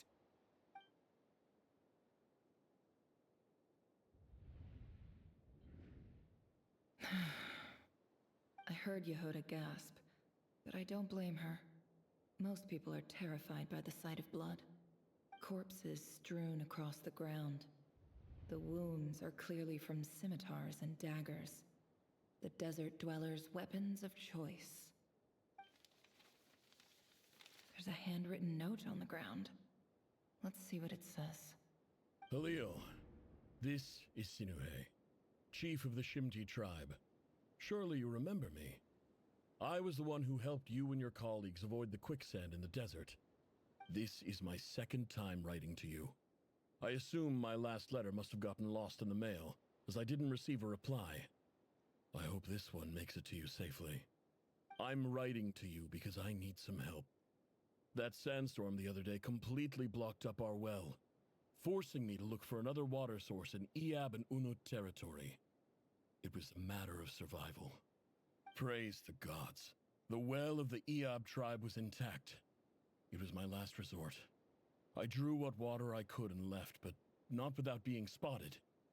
I fear they will retaliate. You told me to write to you if I ever needed help. You said you'd be my ally in the academia. I urgently need you to formally recognize my title of Special Ambassador and send some of your people to assist me for a few days. It's the only way I can convince them that this was the academia's decision and prevent them from retaliating. This is an emergency. Please send help as soon as possible. Looks like this letter never got sent. The writer died a grisly death, and the letter was trampled into the ground. It's badly defaced. Some parts are barely legible. What a ridiculous lie the surviving Shimti tell. Their whole village was butchered over a sip of water. Ah, officer. Welcome. Welcome to our humble village. I thought you would at least have the courtesy to provide some respectable libations. This is the finest wine Aru village has to offer. I promise.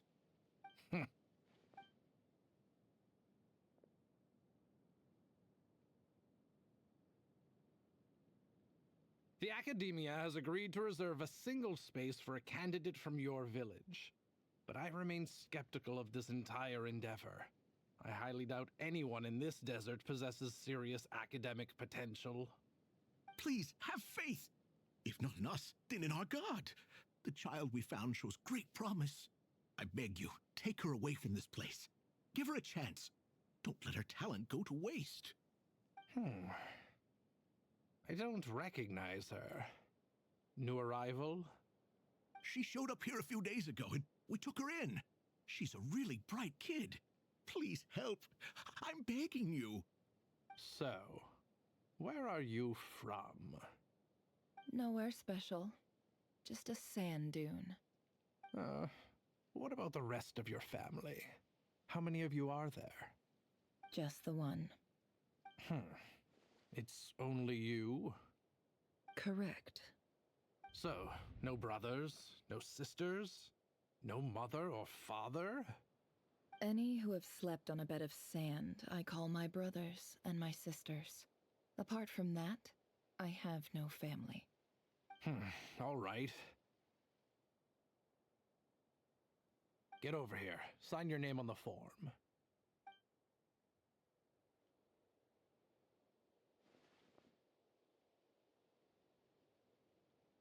Never?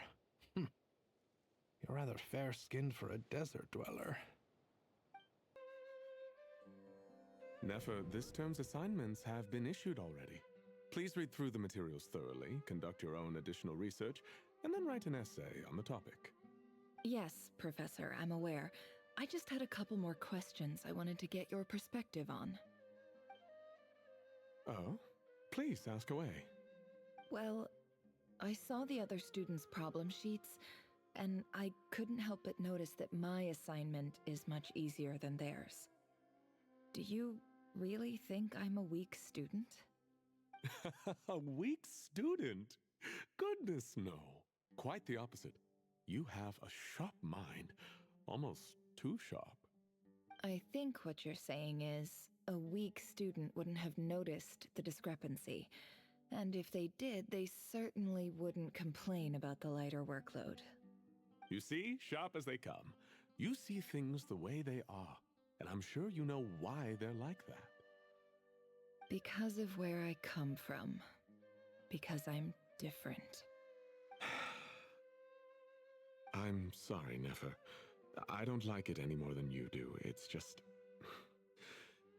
Anyway, you said you had a couple of questions. What's the other one? I wanted to check. If someone sent me a letter to the Academia, where do I go to collect it? Ah, your family wrote to you. Well, as long as they put your name on the envelope, someone should hand it right to you. Not exactly. It's not even a recent letter. I was just curious where the mail would end up if no one collects it. The House of Dana, I expect. I know there's a box for unclaimed mail somewhere in there, probably sitting on a shelf. Whatever you're looking for, that'd be the place to start. Okay, got it. Thank you, Professor. Oh, don't mention it. Honestly, I feel like I failed you. I'm supposed to be your teacher, but I haven't taught you anything. Hey, don't say that. You're a great teacher, and you do your best for all your students. But the rules are the rules. You're not allowed to teach students like me. It's not just the academia either. The whole world bends over backwards for the successful, and leaves the losers to suffer and die. Oh, my dear child. Don't tell me you've given up on life already. I haven't. I just think that if you want to make it in this world, you have to find a way to become successful.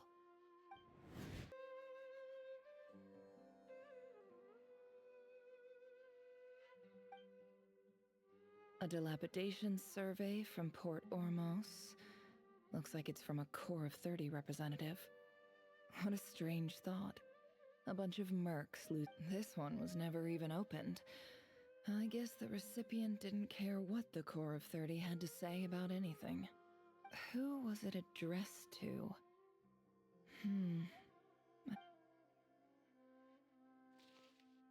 This one is addressed to the Immorta Sage. The title is Changes Observed in Satyavada Life Symptoms. Why do all these letters read like full-blown dissertation? Guided by the incense, we became lost somewhere in the forest. All the barriers between levels of consciousness disappeared as our minds soared around in circles. In clinical terms, these symptoms fit the description of incense poisoning.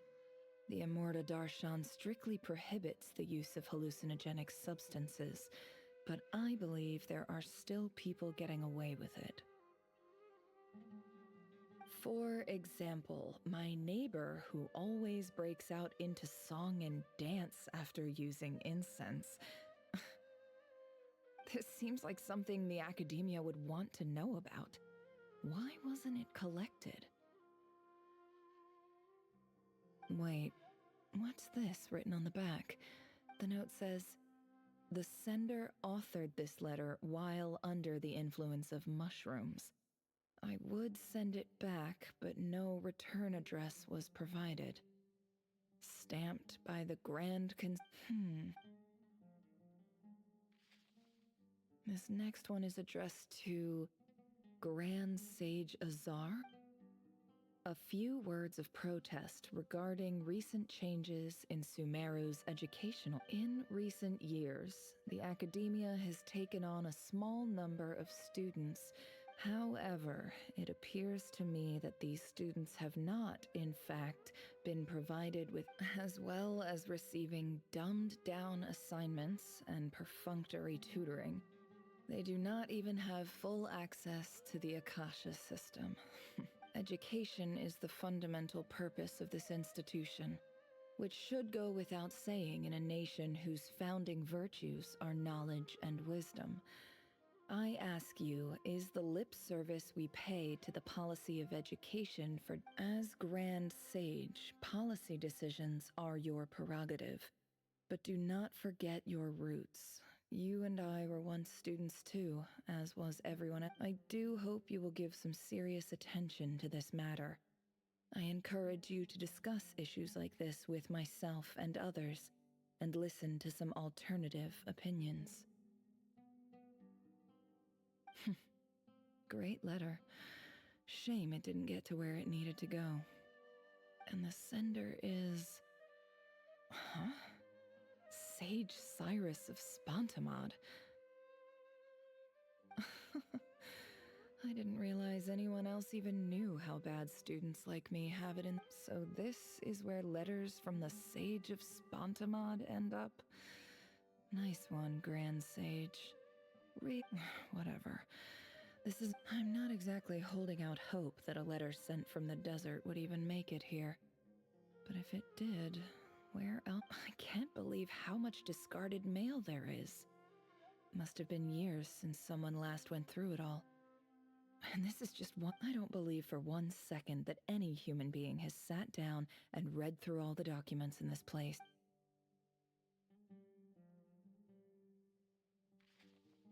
Wait, could this be it?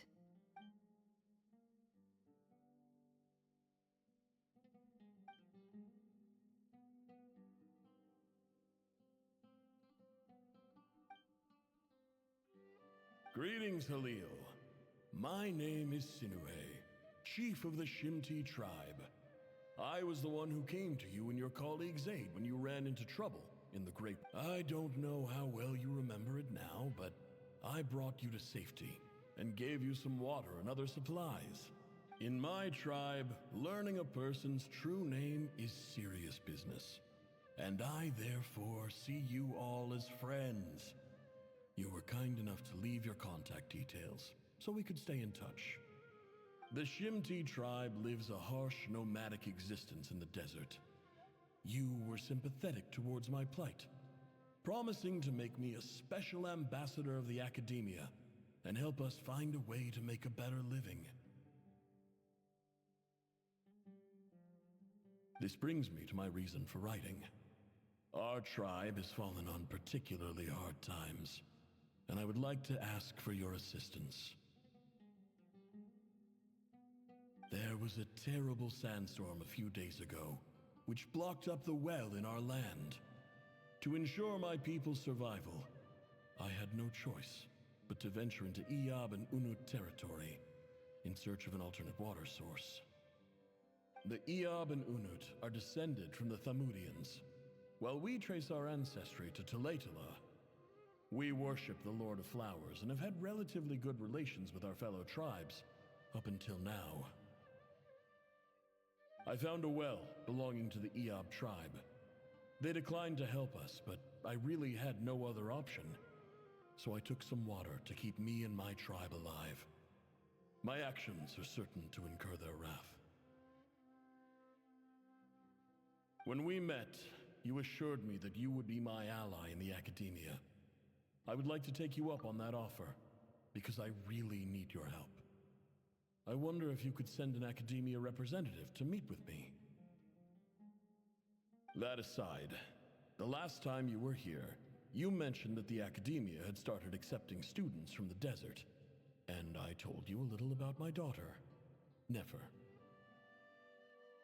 We have next to no resources here in the desert, and my power and influence are limited. Would you consider enrolling my daughter at the academia? She is a smart girl. I know she won't disappoint you. From the outset, the academia never took you seriously. Those things they promised were just empty words. I doubt they even remember the name Sinue. And you were so emphatic that your luck had finally changed for the better. You swore you'd lead us to a better place one day. You spoke with such conviction, like you were the most powerful chief in the whole desert. You liar. You lied about everything. You promised the world and delivered on none of it. And who fell for it? Just me, by the looks of it. despite your best efforts. Which makes you a pathetic liar. You weren't even any good at it. I think I'll take over from here. Let me show you how it's done.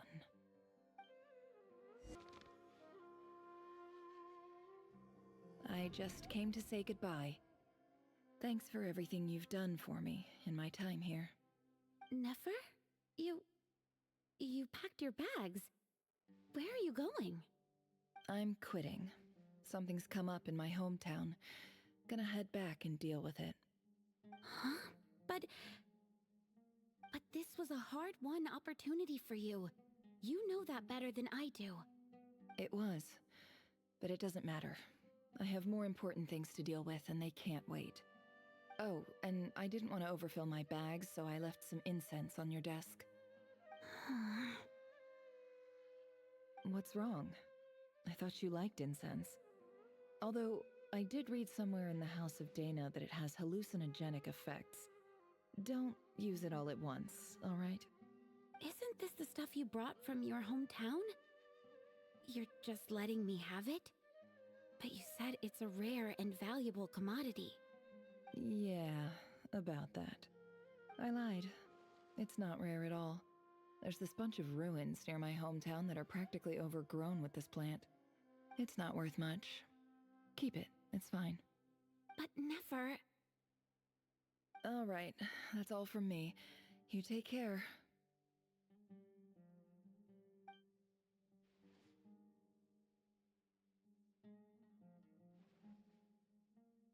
Don't forget me, okay? I mean, we're more than just classmates, right? We're friends. Yeah, I'll remember you. I lied again. That incense is worth a fortune, and it's a rare find even in those ruins. And as for remembering her, I have far too much to do when I get back. No time to reminisce. I'll be lucky if I even make it through this alive. But either way, I expect I'll forget you pretty quickly.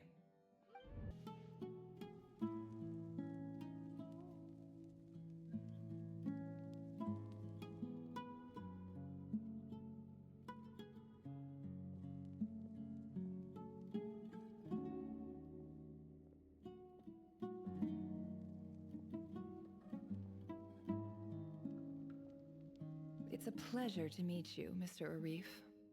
So, what does the Academia want? Since they've sent their special ambassador, I assume there's a big business deal to be made. If not, I'd be very disappointed. Please, sir, lower your blade. You're lucky I'm the one they sent. Not all special ambassadors share my admiration for the Eab people. The ever-shifting balance of power in the desert reduced the once great civilizations of this region to rubble and sand. But the story of the Eab has a very different trajectory. Others grew weak, but you grew strong, beginning in obscurity and moving to prosperity. You're the only ones who defied the trend. Huh. So, you do know who you're dealing with? This well is the perfect symbol of your strength, is it not? It used to belong to the Unut, but it looks like you have control over it now. You're not wrong. But I'm sure you didn't come all this way just to flatter us. Of course not. I came to bring you some very good news. Some information that recently came to light, which might just be your ticket to freedom. Records uncovered by the Vahumana Darshan show that a certain well currently under Eab control is built on top of some ancient ruins. These ruins are of great archaeological interest to the Academia. I checked the map carefully on my way over here, and I'm confident that this is the well in question. The Academia is offering 50 million mora in return for excavation rights. 50 million? No, wait. If these ruins are as important as you say, 50 million's a little low, don't you think? Don't get greedy, Eab. We know far more than you think. we know that you seized this well by force. Wasn't that the first step in your rise to power? To drive away the Unut and steal their water supply? So what if it was?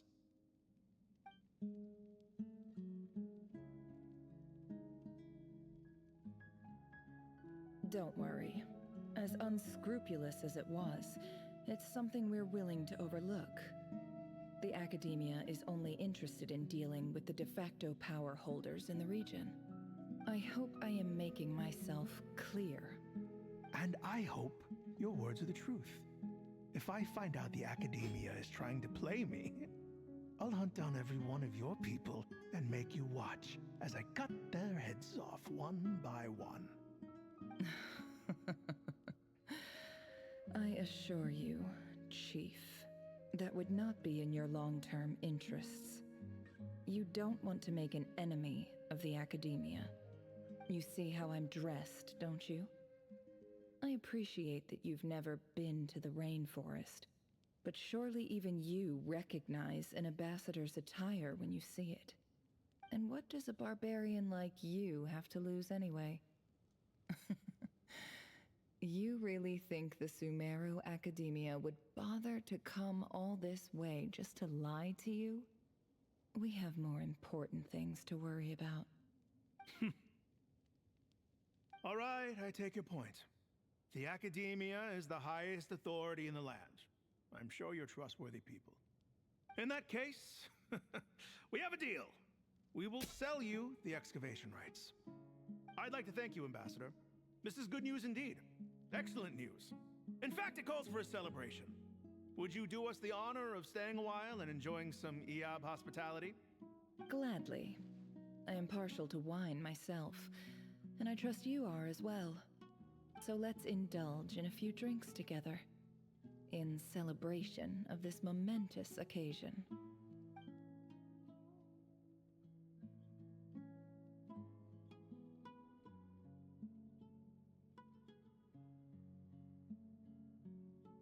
Chief!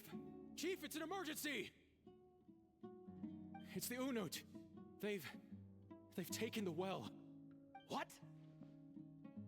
Well, don't just stand there. Take it back. Yes, Chief. I have every confidence in the Eob's military superiority, and yet... Well, what is it? The Unut's response was alarmingly fast. The day after we reach a deal, they seize the well. This can't be a coincidence. Perhaps there is a traitor in your midst. I don't think so.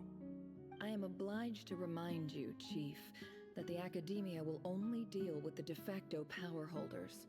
If you cannot regain control over the well, I'm afraid you won't see a single mora of that 50 million. No! Please, Ambassador, just give me some time. I swear the Unut will not get away with this. That well is ours, and so is the mora. Glad to hear it. I will wait here for an update. If there is a traitor, I will find them. In the meantime, make yourself at home. I'll report back as soon as I have an update. Much obliged. Wow. All it took was a few words and I've got him wrapped around my finger. What an amazing feeling. So, in summary, Ambassador, the Academia would rather negotiate with our tribe instead of the Eob, yes? The Eob are ruthless murderers who don't listen to reason. And now they have the gall to interfere in our research projects in the desert region. So let me ask you, Chief, if you were the Academia, what would you do? Kill them all, of course. Precisely. The Academia does not tolerate those who stand in our way. The Eob have held back our academic pursuits for too long, and our patience is wearing thin. At the same time, there is simply no way that the Academia can be seen to be intervening in desert affairs.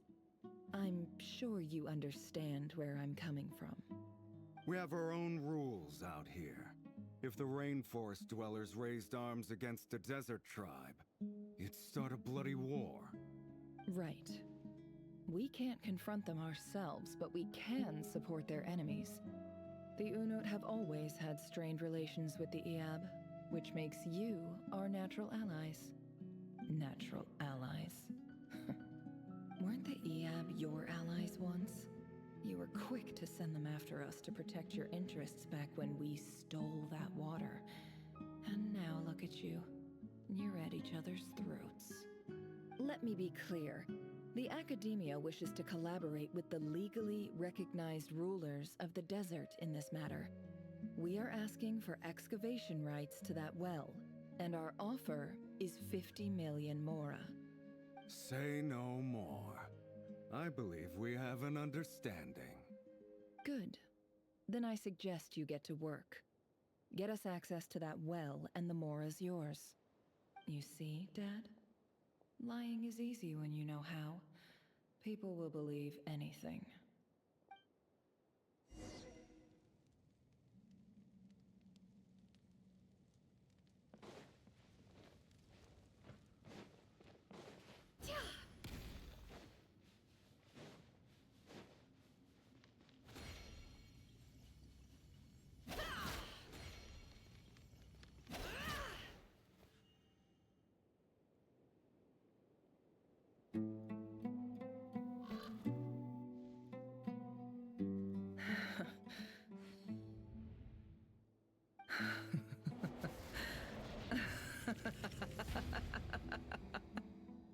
Look at yourselves.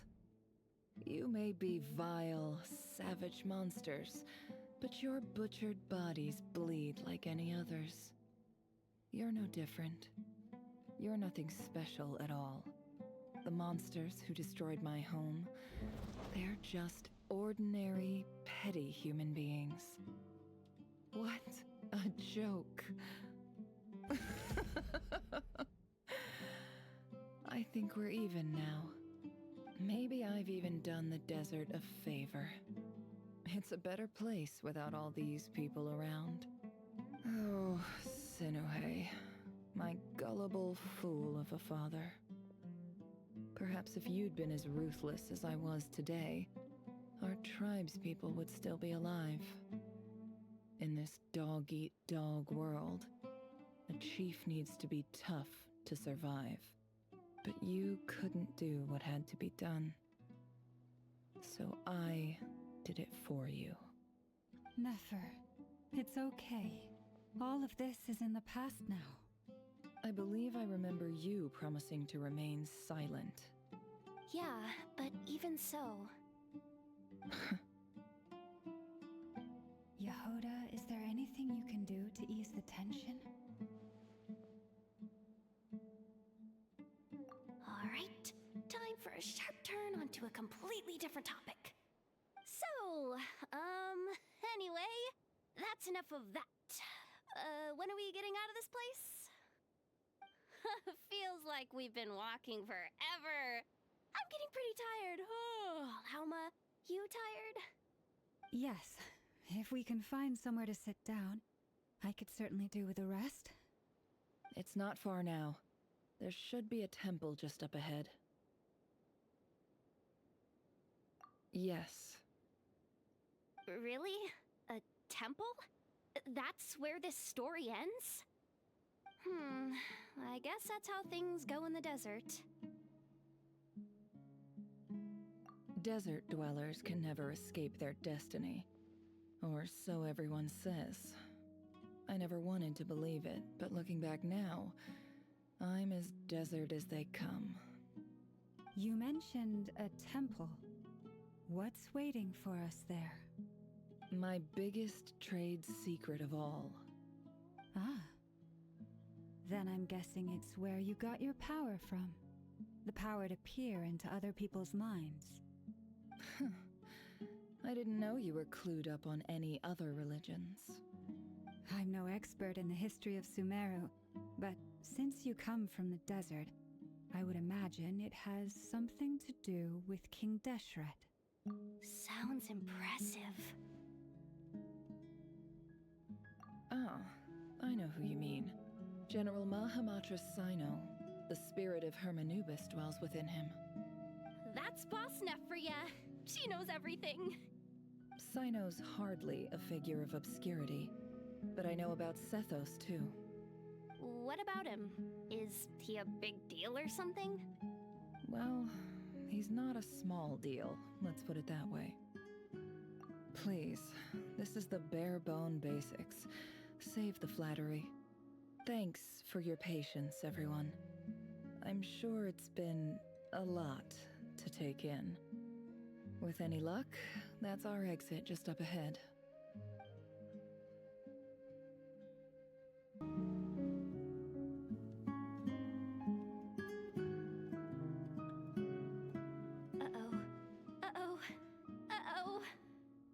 totally out of my depth here. I don't have anything to add about any of this stuff. Like, look at that statue, for instance. I want to do the whole name-dropping, this girl knows her stuff thing too, but I've never seen anything like it before. A statue with the head of a bird.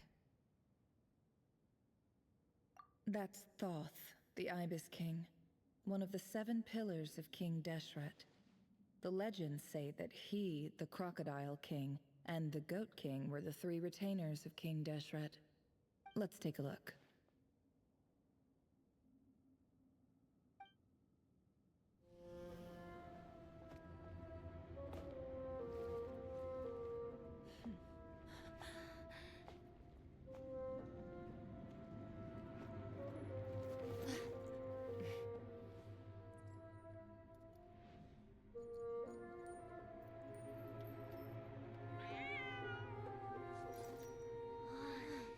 It's just Ashru.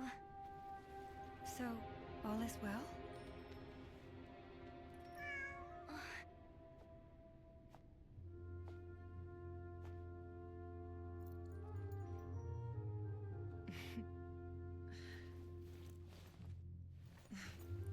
Typically speaking, at this point, the world disintegrates. Then we find ourselves back in the outside world. Besides, these are my memories. There's nothing to fear. You're sure? Of course. It's almost over.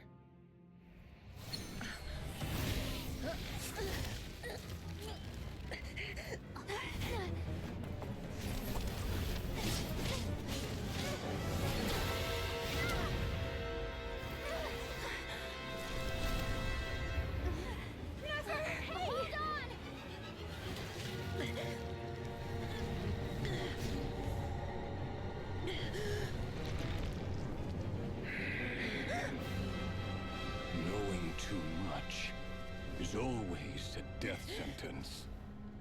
Speak for yourself.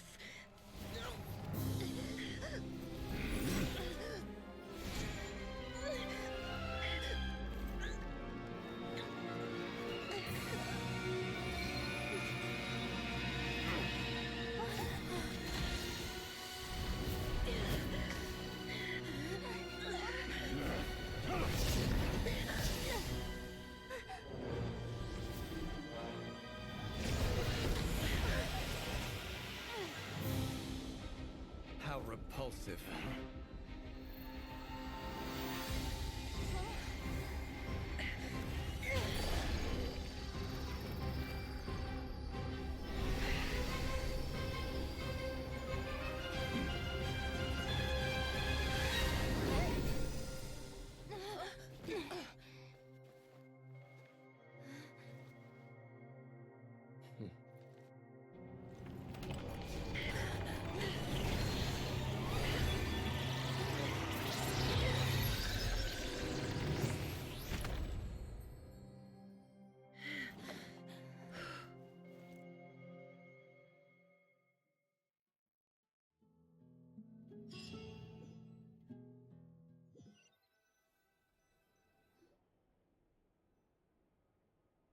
Timed that pretty well, didn't I?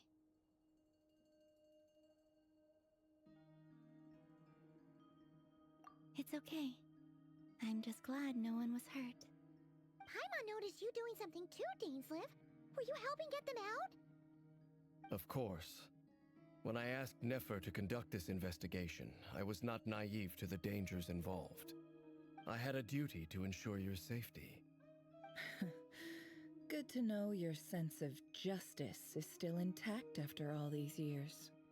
I take that to mean that you saw the truth. That comes as a great relief. I certainly did. And thanks to your help, I also managed to trap Rerir inside the chess set. Whoa, really? How'd you manage that? Well, to be honest, I sensed that something was wrong long before we made it to the temple. By using this fragment to probe into Rerir's past, well, the monster formerly known as Rerir, it seems I alerted him. I was tracking him, then he caught on and started tracking me too. Can't say I'm surprised. But how did he track you through your thoughts alone? That shouldn't be possible. Rerir was a secret agent who reported directly to the Vinster King. He is an expert at finding a trail and hunting down his pursuers. No wonder. He infiltrated the chess set, read my thoughts, and built a new virtual chess set inside of it. That's why we weren't able to leave at first. Speaking of your chess set, it's quite a remarkable item. Would I be right in thinking you have some connection to King Deshret? You overestimate me. I only have a connection with one of his underlings, the Ibis King. You all saw how this came to be.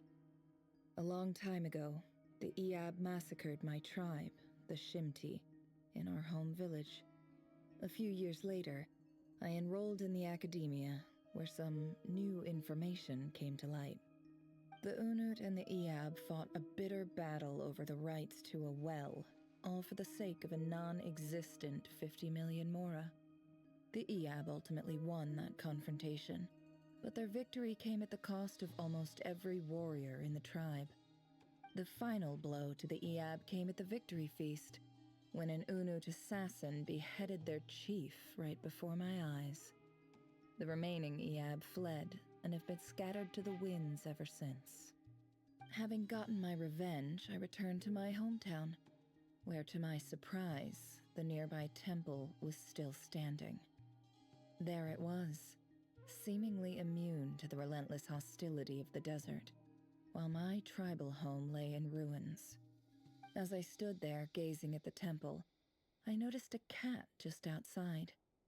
This cat, as it turned out, was home to the spirit of the Ibis King.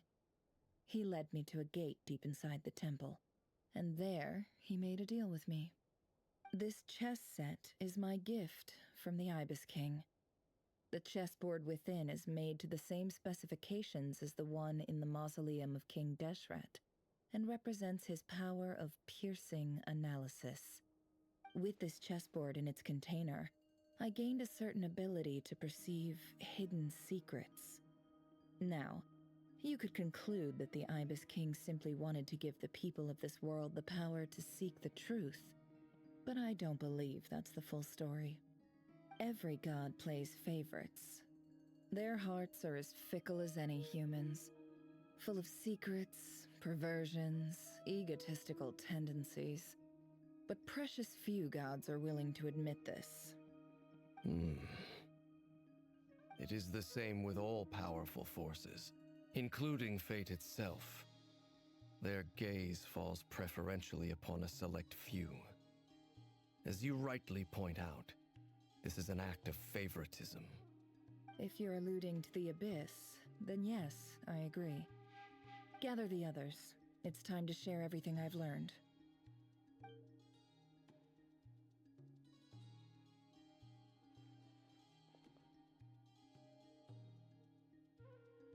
Thank you all for being here. As promised, I did some further investigating into the Reicher of Solnari's background. I am pleased to report that the investigation has been most fruitful indeed. The Reicher of Solnari, real name Rerir, was once a Khanrian subject who served the Vinster King. I will now share the important details of his story. Please save any questions or comments for the end.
So that's why he's so obsessed with the moon.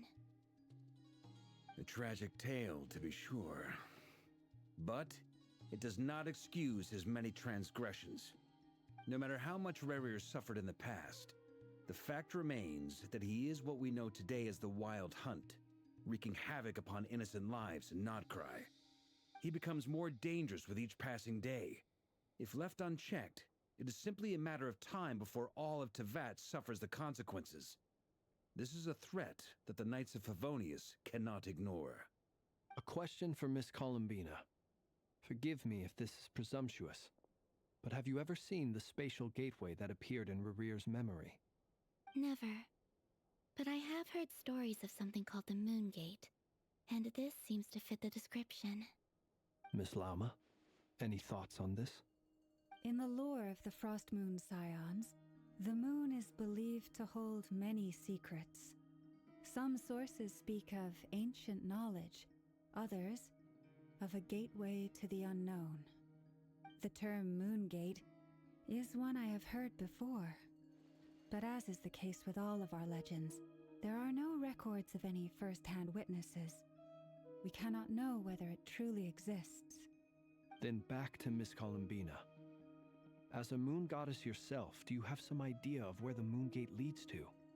Not at this stage, sorry. I do hold the power of the Frost Moon, and my strength is recovering well. I can sense that the gate would open at my command, but there's more to the power of the Frost Moon than that? yes. A moon goddess has the right to open the Moon Gate, since it is a path to the moon. But as Nefer mentioned, holding open a spatial gateway takes a huge amount of power. And right now, I need to conserve my energy to fight the Rahier of Solnari. I'm afraid this is one mystery we may have to leave unsolved for now. I agree. Better to save your strength.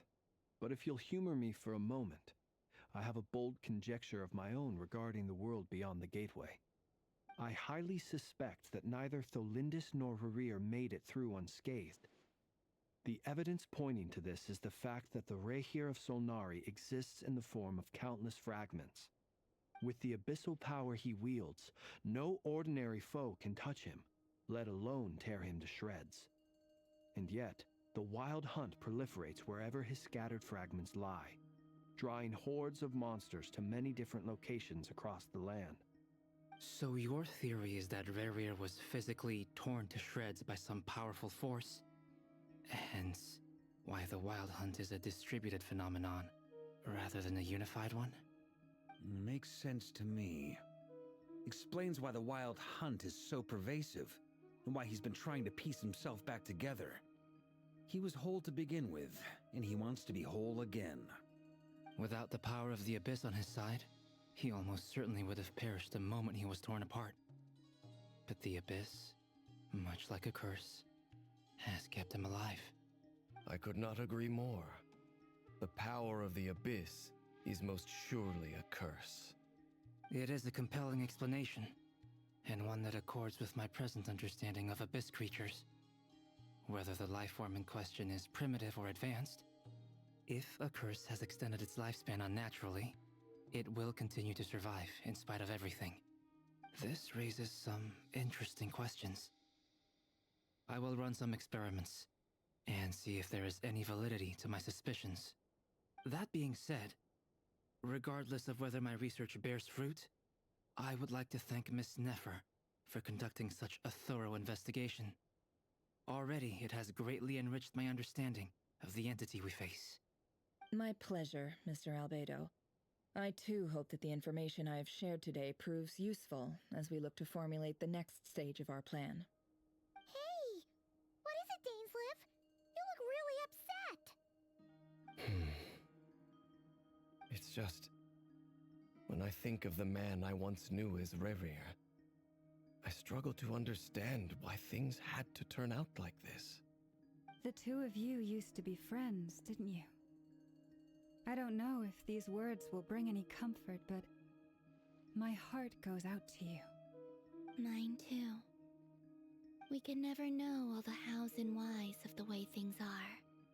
The moon and stars are full of untold secrets and lies, and the skies are host to many more mysteries than these alone. Yet, none of that can begin to compare with the complexity of human life. Those are the first comforting words I've heard in a long time. Thank you, both. Well, I think this is a good place to end today's meeting. I'm sure Nefer needs some time to recover. She's been through an awful lot today. That's very thoughtful of you, Lama. Of course. Sounds good to me. Take some time to rest and digest before we reconvene to nail down a plan.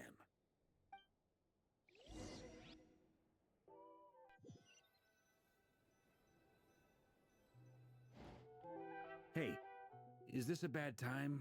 Hope I didn't kill the conversation.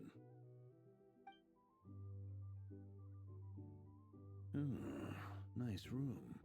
Oh, I'm not coming in, though. Why not? It's just a hotel room. If it's all the same, I'll just stay out here. I might not look the part, but I'm technically a knight. Barging into people's private quarters isn't the kind of thing we do.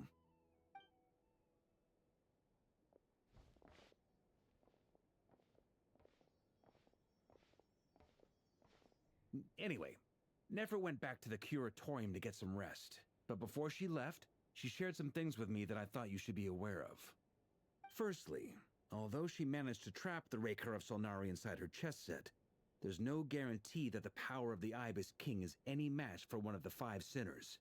Their powers are beyond our comprehension. It's only a matter of time before he finds a way to break out. We have to come up with a plan and take care of him before that happens. Honestly, Paimon figured that might be the case. So, how long have we got? Well, I asked her that same question. She talked for a long time, but for the most part, it seemed like she was trying to convince me how precious her chess set is. What a long and storied history it has. It felt like some kind of sales pitch, you know?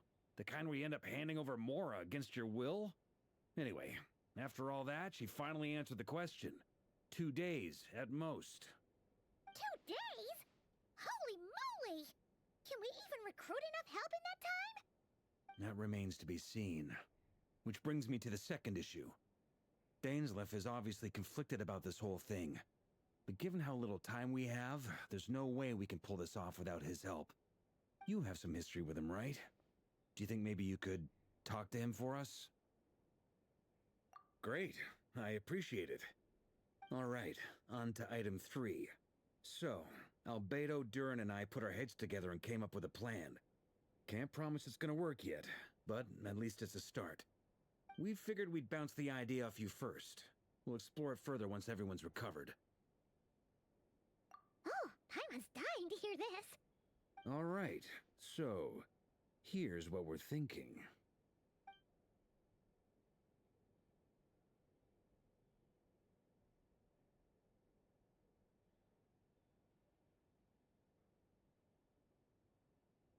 We felt a little uneasy about roping you into this. I mean, firstly, you're not locals, and secondly, none of us are your boss. You're well within your rights to... Roping us in? Why would you even say that? We know the stakes here. It's all of us against the Rayher of Solnari, or none of us stand a chance. I choose my words very intentionally, I'll have you know. I like to think there's an art to striking a down-to-earth tone even when the stakes are through the roof. Sir Varka, I have a few thoughts about this plan. I'm all ears. I think we can be more flexible with how the roles are allocated. In my view, the most sensible lineup would be like this.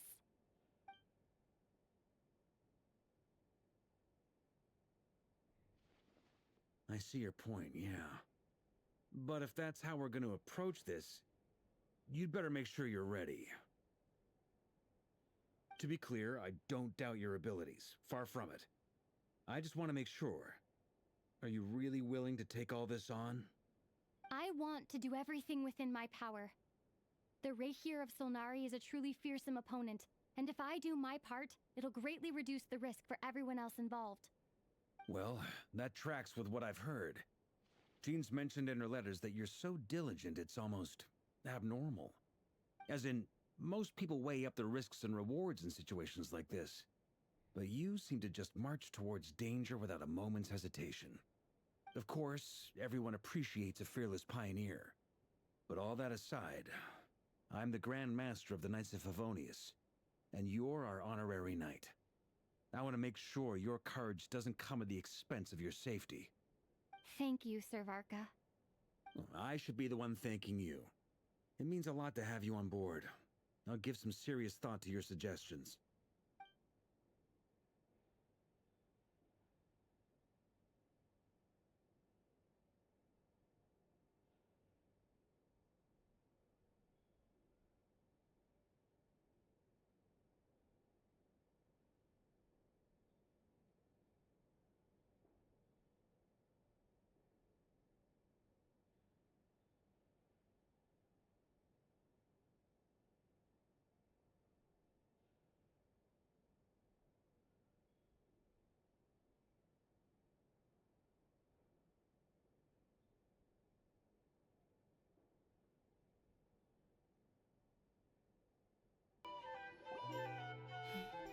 This is a thorough plan, but I do have one last question before we take action.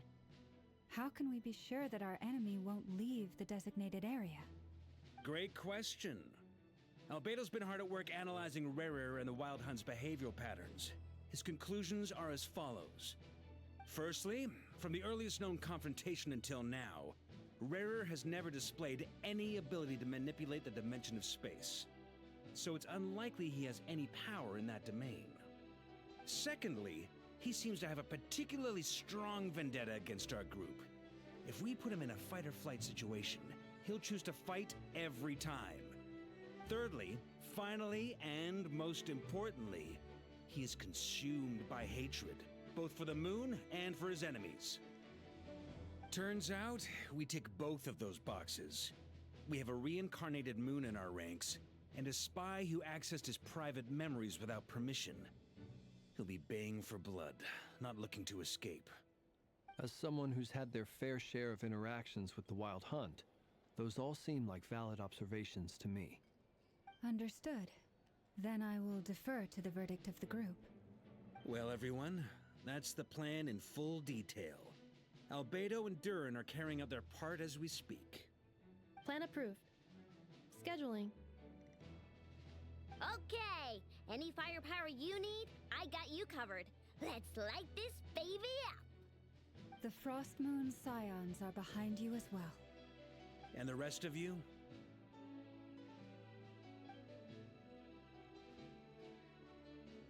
No objections? All right, then it's settled. This is the plan we're going with. Next up, an old tradition of mine. Anyone who wants to back out, now's your chance. Wait, we can still back out of this? Everyone says things they regret, right? I don't want anyone feeling trapped because their mouth said yes before their brain had time to think things through. A very people-first approach. I hear that's common practice in the Knights of Favonius. Heh. Who'd you hear it from? D-Luke? Shh. We don't use people's real names at work. This contact will be known only as Owl, please and thank you. This plan can only work if everyone does their part. Flint's and I will absolutely support it. We shall indeed. You'll be glad you accepted our help. Also, you are the last person I expected to see here, Miss Dory. It's not often I get called Dory in a work context. My peers usually call me Lord Sangamabe. So, the longer your name, the higher your net worth. Is that the idea here? In that case, Mr. Flint's here must be worth a fortune. That's right, I know your full name. It's... The walls are thin here. I'd appreciate you keeping that a secret. Okay, fine. I'm actually only here as a favor for someone else. Do you have any idea how much it would cost to hire me otherwise? Oh, does this mean someone out there actually has the power to boss Dory around? It most certainly does not. We have a long-standing and mutually beneficial business partnership. She's actually the mom of a friend of yours. Said mom supplied me with a great little trinket, but now that lady's ruined everything. If I don't start building a little goodwill now, my whole business in Krai is gonna go down the drain! Okay. So what exactly is so special about this pendant? It's a lucky charm that a great mage made for me. We have a business relationship, and she was worried that something bad might happen to me. So, she wanted me to have something that can store power to protect myself with. I finally got it all fully charged up with Kovaki, and then never went and used it all up at once! Never lost so big in my life! You're right. It was all my fault. I didn't mean to drain all the Kuvaki in the pendant, but I'll make it up to you. You will? Well, in that case, how about you give me your chess set, and we call it even? I knew you'd say that. Well, it's yours if you want it. In fact, take it now, and I'll even throw in a free Raker of Solnari. Deal? You're putting me in a difficult position here. It's a very useful thing to have around, but I have a funny feeling it won't be around much longer. I guess we'll see in a couple of days. Looks like bankruptcy for me. Hey, don't be so pessimistic. See this through and you never know. You might find a new business opportunity on the other side.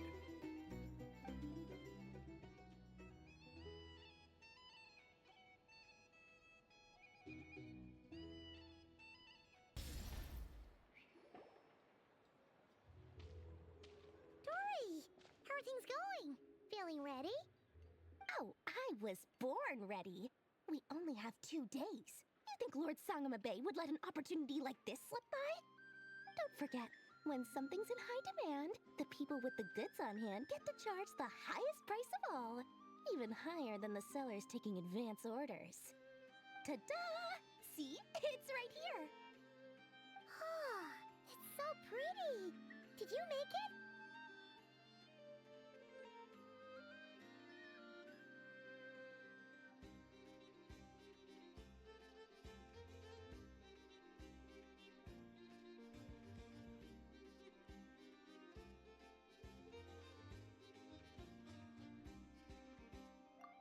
No, I have a supplier. We go way back, so he made me a very attractive offer. Aha! No wonder you were talking about lucky charms at the meeting. You've been getting Kave to make them for you. That's not the full story. It actually started a while back as a project between me and the Dendro Archon. Mage Alice once warned me that this world won't stay safe forever. There may come a day when everyone faces a great crisis. I passed this on to the Dendro Archon, and she secretly brought together a research team made up of Sumeru's top scholars to invent a technology that could keep people safe. I won't go into the details because it's all very complicated, but if you want to know more, you can ask the Dendro Archon about it sometime. Anyway, point being, it was the Dendro Archon who asked Kave to build this little contraption. As one of the top Kasharu War talents, he was the obvious choice. Took him long enough. He stressed over it for ages. Must have gone through at least a dozen designs before producing a final product. But that's Kave for you. Marak delivered it to me a couple of days ago, along with a letter from Kave. Could I ask why I'm sending this technology to you? And what's your proposed use case? Has it been approved by the relevant authorities? So nosy. My fault for sending him the research permit to begin with. Surely Nahida must have told him you were involved in this project. He was probably just nervous because you're always so secretive about your business. Could be, could be. Anyway, I just replied, let's hope there never has to be a use case, because it would involve grave danger. Fair enough. But it sounds like he was just being cautious. He probably felt responsible as the one who made it. Or maybe he was asking as a favor for his housemate. He's done that before. Not sure why, though. His housemate doesn't seem to really care that much about this kind of stuff. Either way, all's well that ends well. I'm just glad to finally have my hands on the product. I wouldn't want to be without it, given the potential dangers that lie ahead. Huh? What does that look mean? Paimon's just super surprised. This must be the first time we've ever seen you actually get serious about something.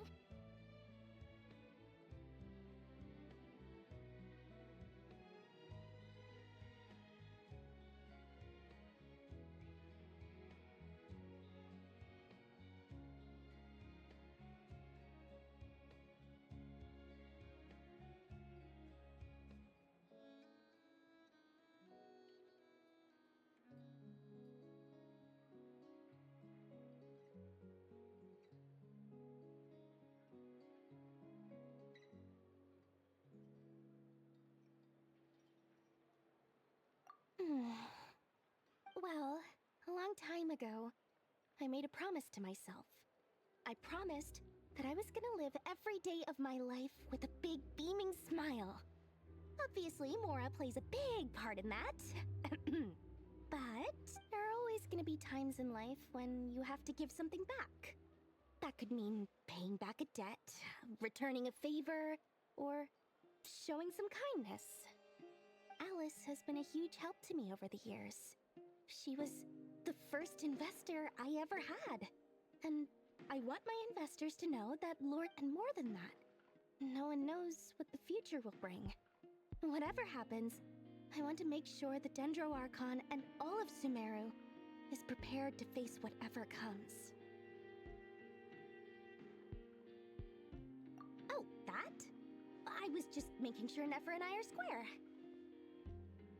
Don't be thinking it was some sort of benevolent act. I'm no saint, so don't treat me like something I'm not.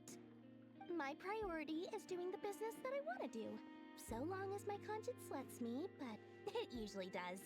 That's the Lord Sangama Bay business model. Alright, if you say so. I do say so, and that's the whole point. I'm a businesswoman. Don't go trying to figure out what kind of person I am. You'll exhaust yourself. Much easier for everyone involved if you just take my word for it. Oh, and could you two help me get this stuff where it needs to be? Thanks so much. You're my favorite assistants.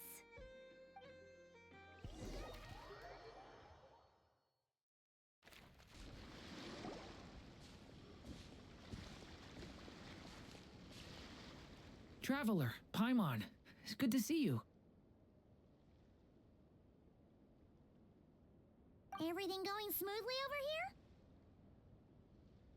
here? Sort of. As you're probably aware, Varka, Durin, and I captured some abyssal creatures from the Wild Hunt. Per the plan, we dissected and analyzed some samples of these creatures. The process went very smoothly. The findings, however, come with some troubling implications. What? You can actually dissect the Wild Hunt? That depends on your definition of Wild Hunt and dissection. Harmless, lifeless, these words are accurate descriptions. The Wild Hunt is an interesting phenomenon. In and of itself, it doesn't seem to possess anything akin to a human personality. But taken as a collective, the medium through which the Wild Hunt is summoned does appear to have a soul. Master griped a lot about the wise Horoptatyr, and seemed somewhat fascinated with the foul Certology. But she barely mentioned Rerir at all. I don't think that was because of his lower social standing, though. Anyway, it's a pity. I should like to hear her thoughts on the nature of the lifeform he has become today. It's a strange mix. The furious energy of an abyssal being channeled through a fractured physical existence. A consequence of being torn apart by an unknown power. Perhaps the only explanation for his survival in this state is that he sacrificed a degree of individuality in exchange for a continued existence. Oh, sorry. Once I get talking about interesting research, I have a tendency to go on indefinitely. Back to our research findings. Essentially, they confirm my hypothesis. Rerir's corpse is completely contaminated by the Abyss. and the effects are irreversible. You could think of this as Rerir in mutated form. But in my view, even that would be inaccurate. In reality, his whole being has been consumed by the Abyss. In other words, he is now nothing more than a manifestation of abyssal power. Unfortunately, at present, we have no means of completely eradicating abyssal power. Hence, we cannot fundamentally destroy the Rehir of Solnari either. Oh, that's terrible news! So, that's it? We can't defeat him? Not even if we get the power of the Three Moons? Miss Columbina's situation is a difficult one. She can never achieve wholeness when the world does not accept her presence. It's as if her creator banished her to a place she can never be accepted. It means she spends most of her energy just on her own survival. Given the circumstances, it's only natural to despair. But we must see this plan through to the end. Time to kick off the backup plan. Oh, Paimon almost forgot! This is for you. Dory asked us to bring it. Ah, how wonderful. Well, thank you for making the trip. Durin and I will be heading off shortly. I'm sorry I won't be there to protect you in person this time. Please be careful. All right then. Stay safe.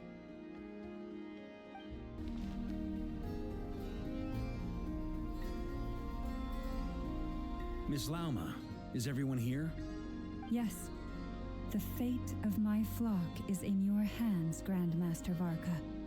Please keep them safe. My lady, what are you saying? Within the next 24 hours, we will face the biggest crisis the world has ever seen.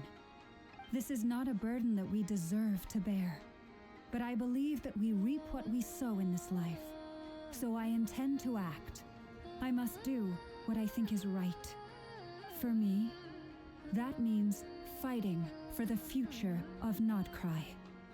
This gentleman is the Grand Master of the Knights of Favonius, Varka, Knight of Boreas. In my absence, please follow his lead. Hey, everyone. Guess I should introduce myself.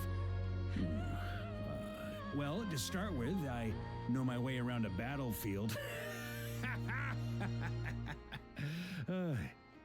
Biggest strengths are honesty and hard workingness. Anyway, point is, I don't intend to let Lauma down. I'm gonna do everything in my power to keep every last one of you safe and sound.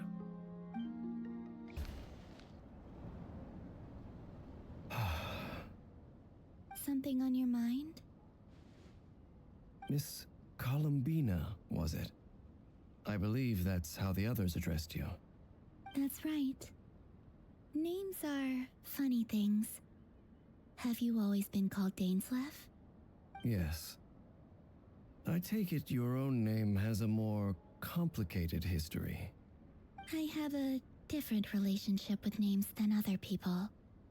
To be honest, I'm not even sure that Columbina is my name. At least, not in the same way that Dainsleff is yours. But it's what everyone calls me, and I go along with it. A lot of my life has been that way. I get so used to things that I forget to question why they are so. I never used to think much about where names come from, or what they mean to people. Maybe something's wrong with me. You're different from other people. I sensed it the first time we met. You're more perceptive than most. I'm sure your long life and rich range of experience explains that. Do you ever find yourself missing Conria, Mr. Dainsleff? Difficult to answer. I have dreamed of the past many, many times. Sometimes I'm fighting tooth and nail. Other times I'm lying on the ground, defeated. I don't recall any happy moments from that time. It has been too long. Is that because hatred survives longer than love and affection? That would not be for me to say. I make no excuses for the grudges I bear. But whatever the reason, I remember little that was beautiful or sentimental. Thank you for your help with the Revier situation. Without your efforts, I never could have learned the hidden truth of his story. You're welcome. I know he's your friend. Friend? He betrayed me.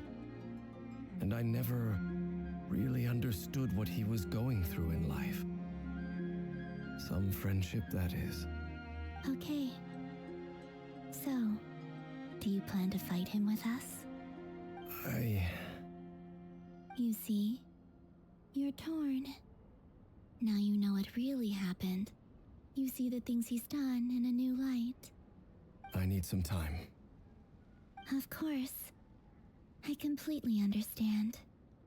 Anyone else in your position would feel conflicted too. Actually, I went through something similar myself recently. Something happened that changed my perspective on a situation. A situation I took for granted at the time, but now I feel very grateful for it. You mean the Harbingers who still support you, even though you've left the Fatui? Yes. I always thought they were only helping me because Harbingers are forced to work together. But then I abandoned them. A warrant was even put out for my arrest. And even now, they still support me. Which means I was wrong about them all along. Clearly, they view you as a friend. I feel a little guilty now. I regret not seeing her help for what it was, and not treasuring it. I see the guilt that you're feeling now, because I feel it too.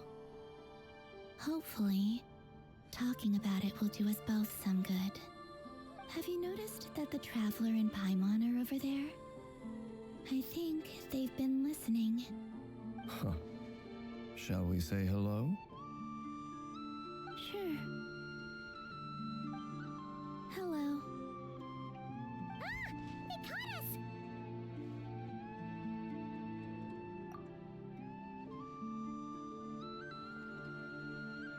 I apologize for making you worry. No doubt you wish to know where I stand on the plan to take down the Recher of Solnari. I'm afraid I need a little time, but I will seriously consider joining you. You will? Oh, thank you so much! Everyone will be so grateful to hear that! They needn't be. This was something that I was going to have to face up to eventually. That doesn't matter to them. They're grateful to you regardless. You can't control their gratitude, so just accept it. And then, have a think about whether you're willing to join us.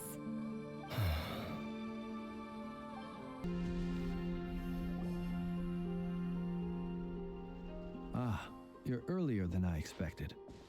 Hey, Flint's! Been waiting here long? Not too long. I came a little early so I'd have some time to think. Are you nervous about the battle? Quite the opposite. I'm reminiscing on my past battles. When I was awakened by the Radniki, I had not touched a weapon in many years. I felt like the battlefield was not where I belonged. But after waging war against the Wild Hunt for so long, I came to realize something. A life of absolute peace is simply not a possibility for me. My restless flame indicates that somewhere inside of me, there is a deep yearning to root out the evil in this world. Oh, that doesn't sound like such a bad thing. Well, in the past, when I was a Fae whose primary concern was hibernation, it was hardly ideal. But it certainly serves me well here in the present. And I am delighted to be able to join forces with you in this endeavor. Looks like I'm not the first to arrive. Ah, Miss Lauma. Did you sleep okay last night? I struggled to settle down at first because of the nerves. But don't worry. I got enough sleep in the end. I'll be just fine. Please, I'm just doing my part. Never! Over here! Aino asked me to relay a message. She said Anefa will be on high alert and keep a close watch over all secondary districts where defense is required, providing support as necessary. Meanwhile, Ino herself will provide range support to us directly, using her latest invention. Excellent. My thanks to all involved. The chess set's looking a little unstable. It won't hold him much longer. We should be prepared to engage at a moment's notice. No sense sitting around waiting. Let's make the first move while we still have the option. I agree. Paimon, find a safe hiding place. Got it! Be careful, traveler! I will.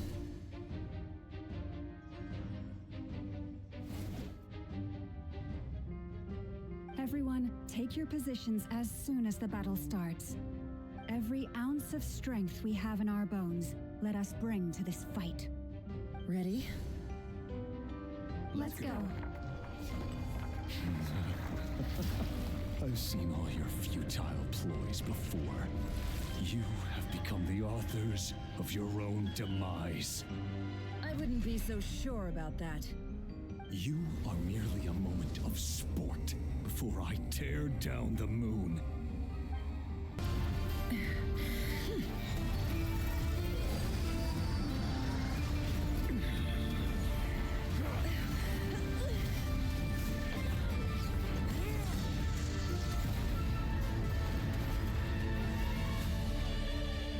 The only way to defeat Rarer is to borrow his own power. That means Columbina will have to disappear while you two bear the brunt of his attacks. You have to hold on. Find a way to keep him focused on killing the two of you.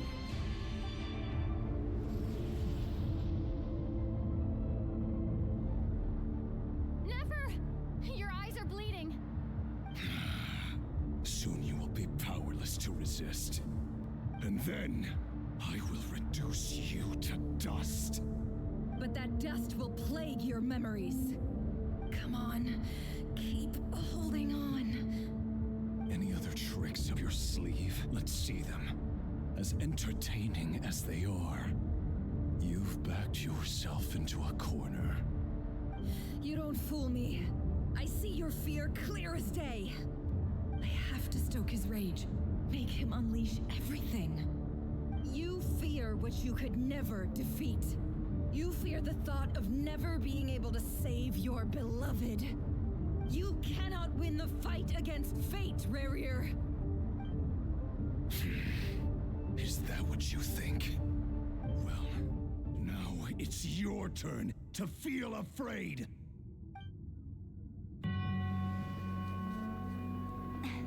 You fear the sound of your own name? Is it us you hate? Or is it what you've become?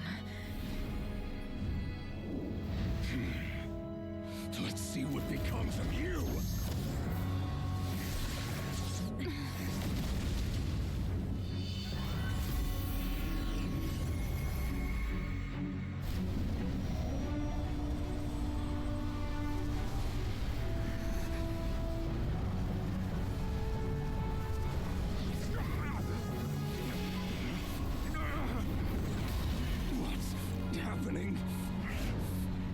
That power. I've seen it before.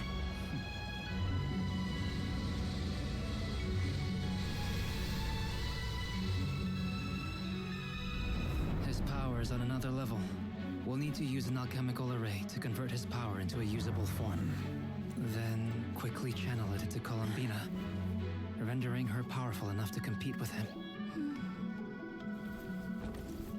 I'll join you. I can help. If I release enough abyssal energy into a confined space, it'll create a potential difference, allowing us to extract a huge amount of elemental energy. Next, I'll synchronize with everyone's minds using Pyro, then give you temporary access to their abilities and fields of view. But it won't last long. Can you see? Well enough.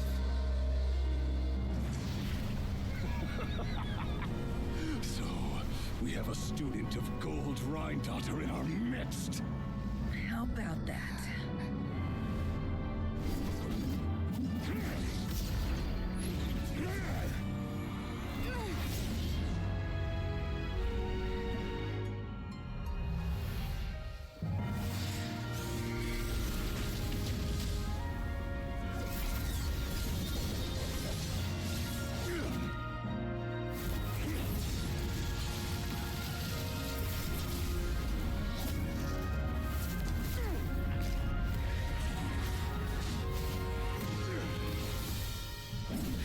use my own power against me? Just like how you stole Kuvaki. Look familiar?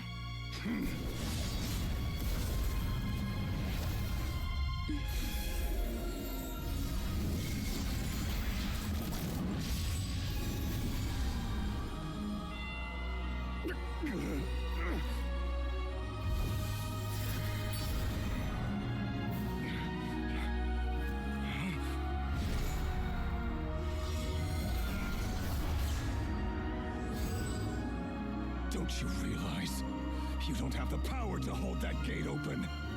I don't, but someone else does.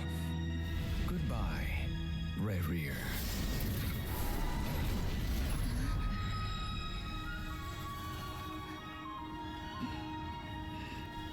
We won.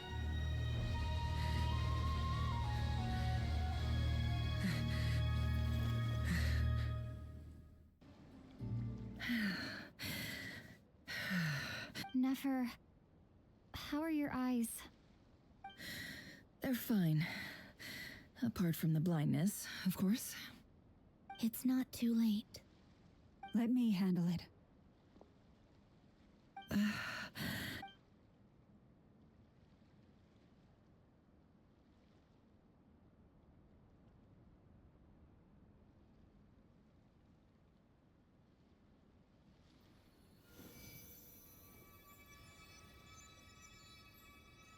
Miss Nefer, it's not like you to lose your composure.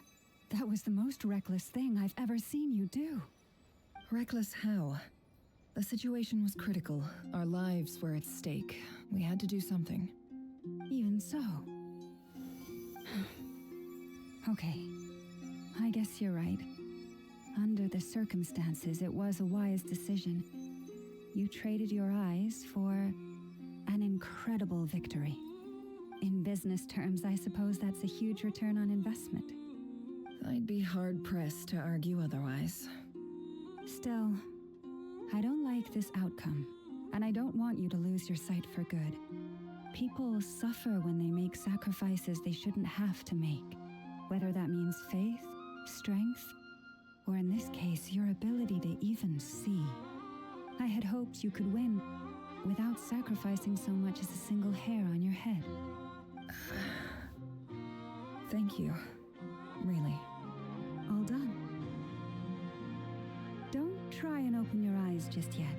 We'll see how you're doing in a couple of days. Until then, please follow your recovery plan to the letter. I'll send full details through Yehoda. For now, just get yourself home, relax, and rest. My dear friends, we have fought bravely and achieved a spectacular victory. A dark cloud has been lifted from the skies of Nod Krai. All in this land will be grateful for what you have done. The moon will remember this day. Thank you both.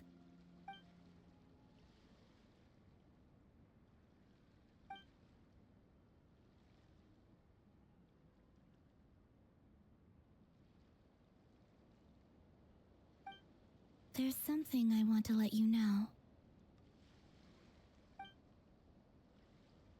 What is it? When Durin connected everyone's minds so I could access their powers, I also felt everything they felt. And since Nefer's eyes were injured, my eyes are hurting now too.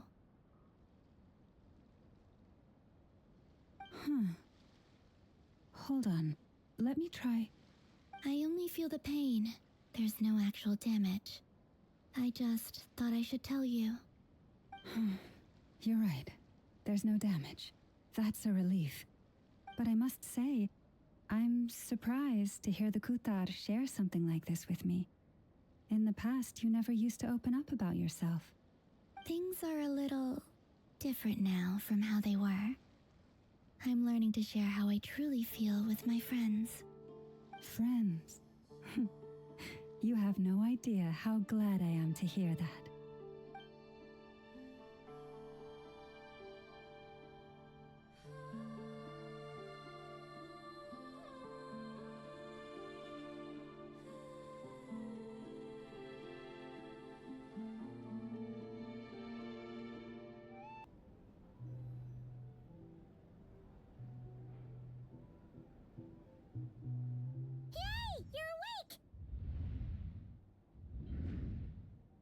feeling? Any aches and pains? Did you sleep well? I'm doing all right, Paimon. No need to worry about me. Phew, well that's good. Paimon's been sitting on the edge of the bed worrying about you for ages. You slept a whole day and night. Poor Paimon had to eat all by her lonesome. Glad to hear you didn't starve. How was the food? Well, it wasn't the same without you there to share it. Honestly, Paimon just can't relax when you're not your usual self. She couldn't enjoy the food and settle down to sleep. Well, I'm back to normal now. Oh yeah, and Albedo swung by earlier. He said to tell you to head to the tavern when you woke up. Varker and the others are organizing a victory feast and they want to celebrate with you.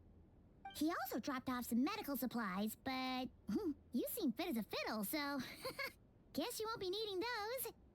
If you're feeling up to it, let's head over now. Wouldn't want to keep them waiting.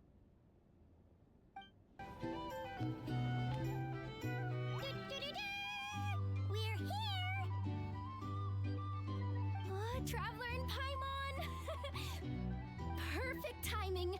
We were literally just saying how there's no way we're holding this victory feast without you any longer, and we would have postponed it till tomorrow. How are you feeling today? Much better, thanks. Don't worry about me. Relieved to hear it. If that changes, just let me know. Happy to check you over at any time. Yep, we're here for you. Anything you need, just let us know. Oh wait, where's Nefer? How are her eyes doing?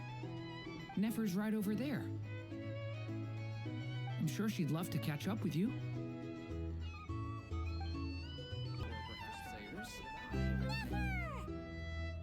Traveler, Paimon, are you recovering well? Turns out that moon chanter has some real talent after all. My eyes were mostly recovered after just a couple days rest. I can actually open them again now. Yeah, but you gotta be careful. Lauma says not to strain your eyes while they're still healing. Yes, thank you. I'm well aware. Yehoda, could I borrow you for a moment? I could do with an extra pair of hands. Oh, sure. Coming. Did you hear that? I gotta go help Lauma for a second. You guys chat among yourselves. I'll grab us some drinks on the way back. Paimon, you still like them sweet? You bet! Make it extra sweet, because Paimon's earned it! Sure thing!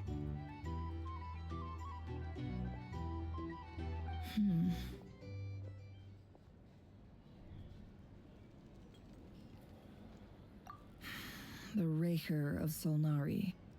Kind of a snake, don't you think? No, definitely a snake. A poisonous one who spewed his venomous hatred everywhere. Anyone who seeks revenge out of hatred for other people has become a snake. That's something my dad used to say. Perhaps. I'm sure it sounds like a very wise and open-hearted perspective to your ears. But me? I think hatred is a perfectly justifiable emotion. What else is left when everything you depended on in life gets stripped away? Something's gotta fuel that drive to keep on living. If you're worried about me, you can nip that in the bud. I'm not someone who gets stuck in the past. It's just... I suddenly feel like I was wrong to call my father a liar. He was just a fool. That's why the Academia turned their back on him, and why the other tribes ganged up on him. Oh, Father. How much better things could have been if you were a skilled liar. Look at the Ibis King. Thoth is a fiendishly cunning liar. And yet, strangely, he feels more like a father to me than my real dad ever was. He's never brought it up, but I'd bet he feels the same way. Why else would he give me the power to perceive the truth, while at the same time training me in the art of deception? Well, King Deshret banished him to Aru, which is essentially a prison, and posed 3 questions to him. He promised that he'd have his freedom if he could find the answers. His response was to take on a physical form and approach me, hoping that I could become his envoy and search for one of the answers on his behalf. Did he really think I'd fall for that? He's stuck there. He can't make me return what he gave to me. So that's enough for you to decide he's nice, is it? He's a prisoner, and he was scared. So he decided to perform some good deeds to win people's approval. He lives in fear because he's a deceiver. How is Rerir any different? You can't work as a spy your whole life and expect a happy ending. It's preposterous. Yet I can't say I don't understand it. Liars live in the darkness of their own making, but it's still human nature to want to go on living. They say that a liar's soul is the most worthless thing in the world. What do you think? Good. If you understand that, it means you're smart, and you see things objectively. If you ask me, the soul of a liar really is worth nothing, because all they care about is themselves. For example, when something good falls into my lap, I don't go sharing the news around. Stops other people trying to steal it from me.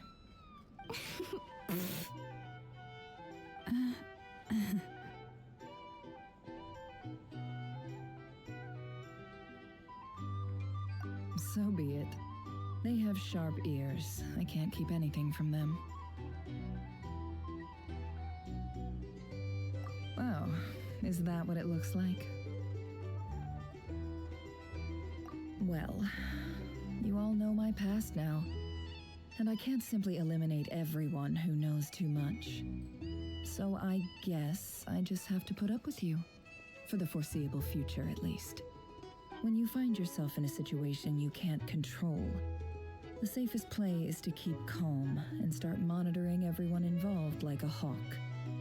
In the intelligence world, you need to have a sense of perspective and play your hand accordingly. If you understand what's at stake, please ensure my secret is safe with you. I trust you'll respect my wishes as a friend. But don't forget, I will also be watching you like a hawk. Very good. Oh wait! Now that the panic's over and we've all calmed down, Paimon suddenly remembered something. After all that build-up, our mystery ally never showed up even once.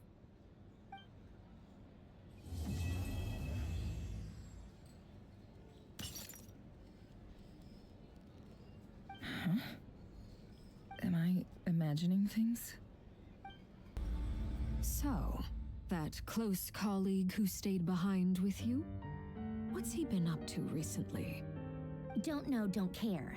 I get more normal human interaction from hanging out with Bosco too than him. Although, now you mention it, he hasn't bothered me in a while. I wonder if...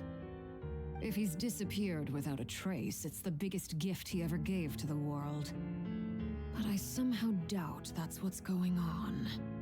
He won't lie low forever, so we'd better stay on guard.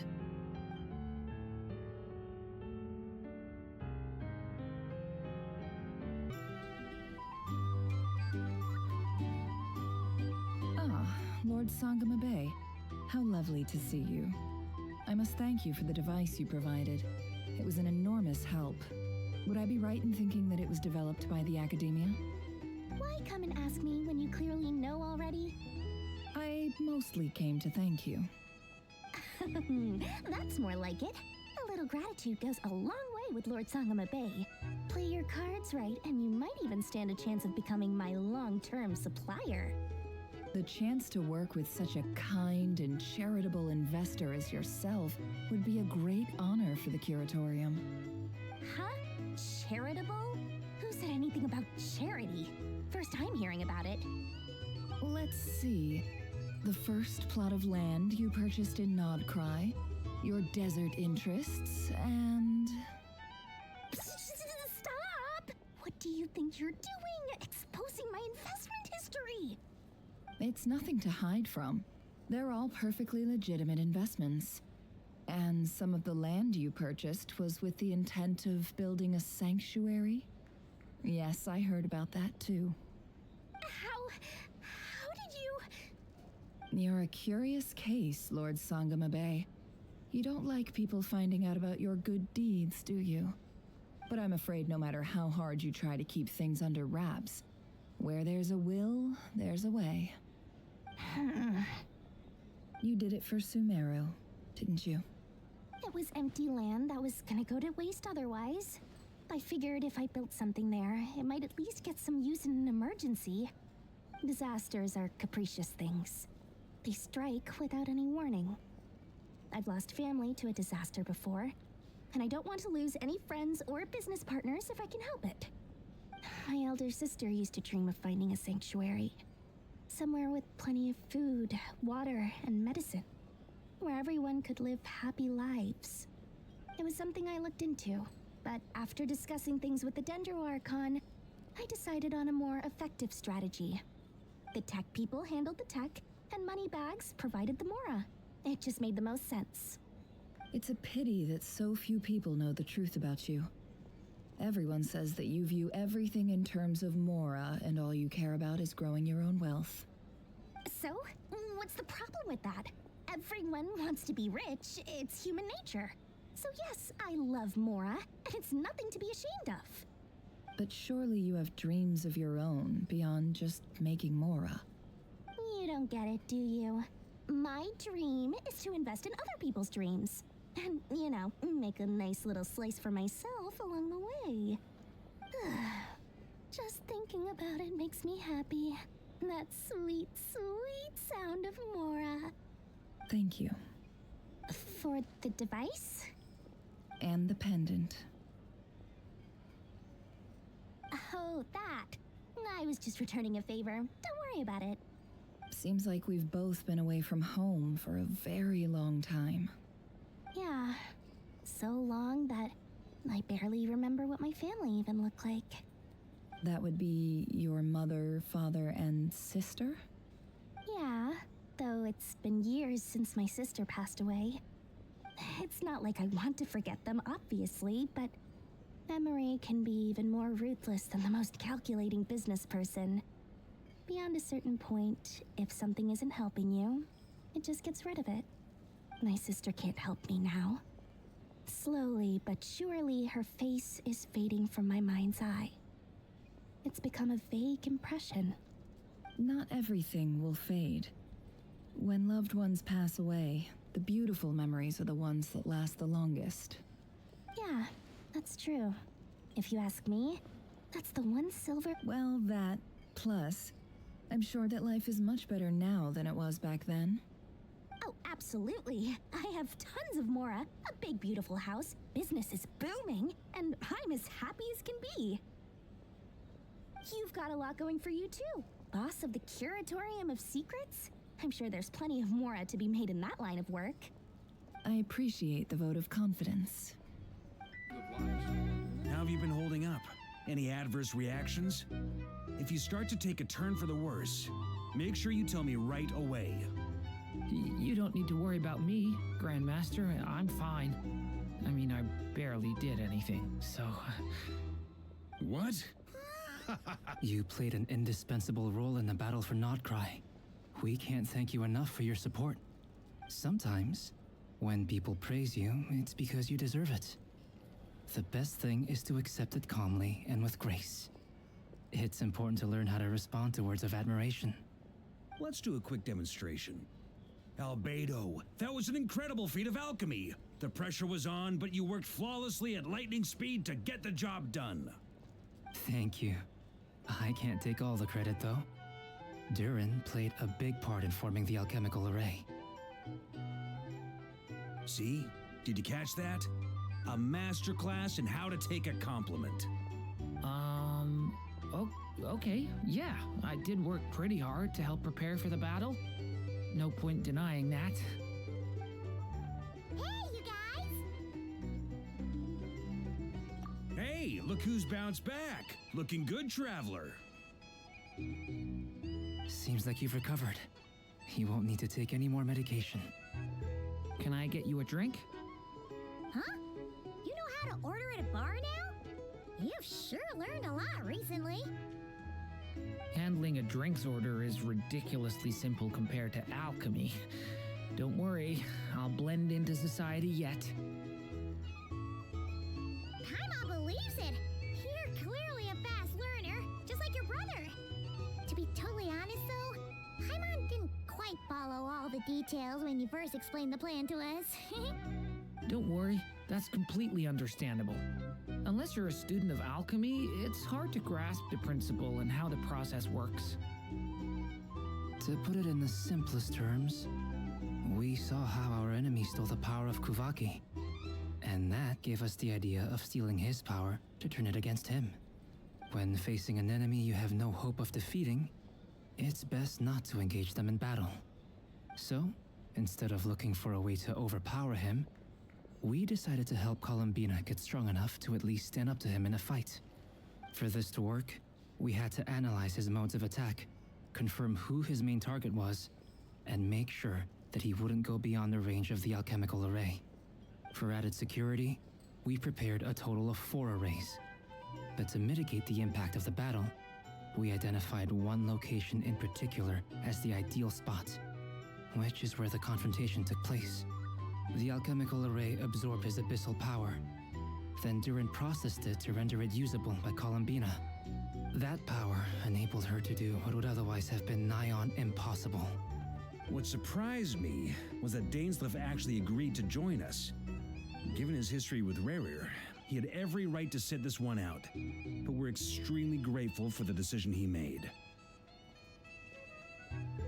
It must have been a painful choice to make. But I'm sure that making a decision was far better for him than staying in limbo. Absolutely.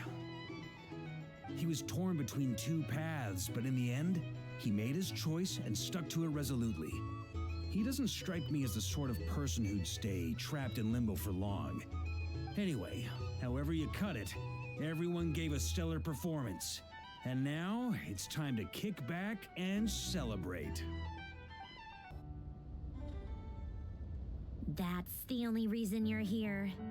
Yes, I've thought a lot about it, and I've realized that you, me, and Arlecchino should be friends. I think this is very important, so I felt I had to come and tell you. Well, this is a new one. I'm so moved. I can't even hold my teacup. If that's all, you can leave now. Do you not want to be friends with me? Or is it that you prefer being co-workers? What is this, Columbina? Are you deliberately testing my patience threshold? Right now, my politeness module is active, but if you say another word, I swear I'll shut it down. If your politeness module was active, wouldn't you say the word please at some point? Polonia, please see Lady Columbina to the door. Will you still invite me to your next tea party? What? Yes, I think you will. Bye-bye, dear Sandrone.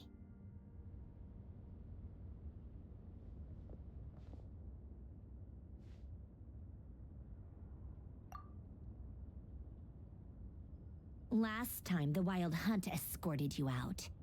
Would you rather I handled it myself this time? We just wanted to, see how you were doing now that it's all over. Why? Out of concern for my safety?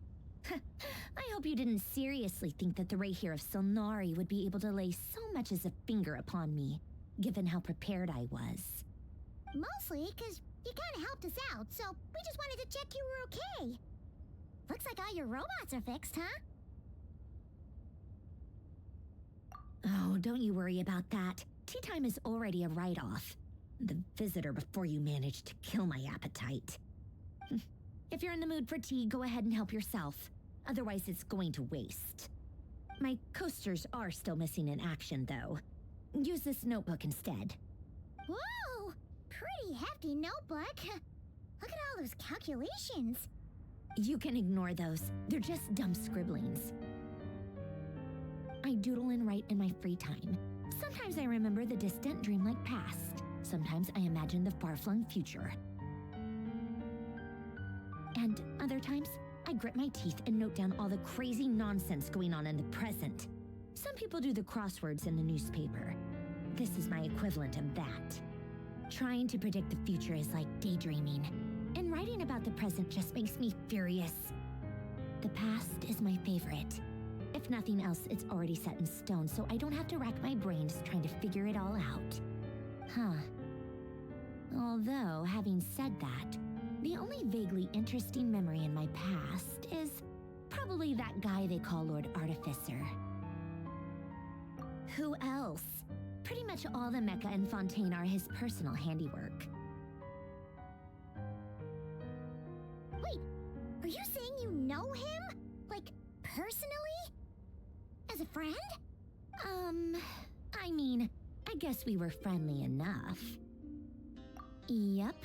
In fact, I'm probably the only normal person left who knew him at all. We used to chat occasionally back when he was still around. Before he passed away, he asked me to destroy all his manuscripts.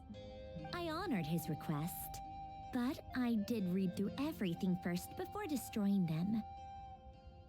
I mean, I couldn't let the genius of Lord Artificer Alain Guillotin disappear like that.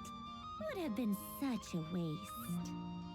So, that's where the formulas in your notebook are from? I just told you, those are my equivalent of crossword puzzles. They're just dumb formulas that I solve for fun when I'm bored. Alain's work was like epic poetry. The formulas in my notebook are just silly little riddles in comparison. Not that there's anything bad about them. I mean, at least, solving those riddles isn't going to hurt anyone. Except me, because I lose a few brain cells in the process. Anyway, while we're on the topic, I might as well tell you about what happened to him and his friends.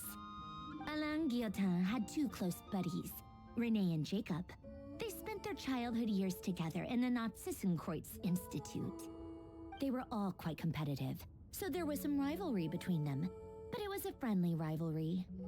But beneath the friendship and the rivalry ran something deeper, a sense of nostalgia for the past. Unfortunately, childhood would end. The prophecy would come true, the apocalypse would arrive, and the future would never be. A mad dream that would normally only capture the minds of lunatics began to take root in their hearts. A dream of saving the world. And if Renee and Alain had been people of lesser wits, that dream would probably have ended up as something for them to joke about in their older years. But alas, they were some of the sharpest minds around.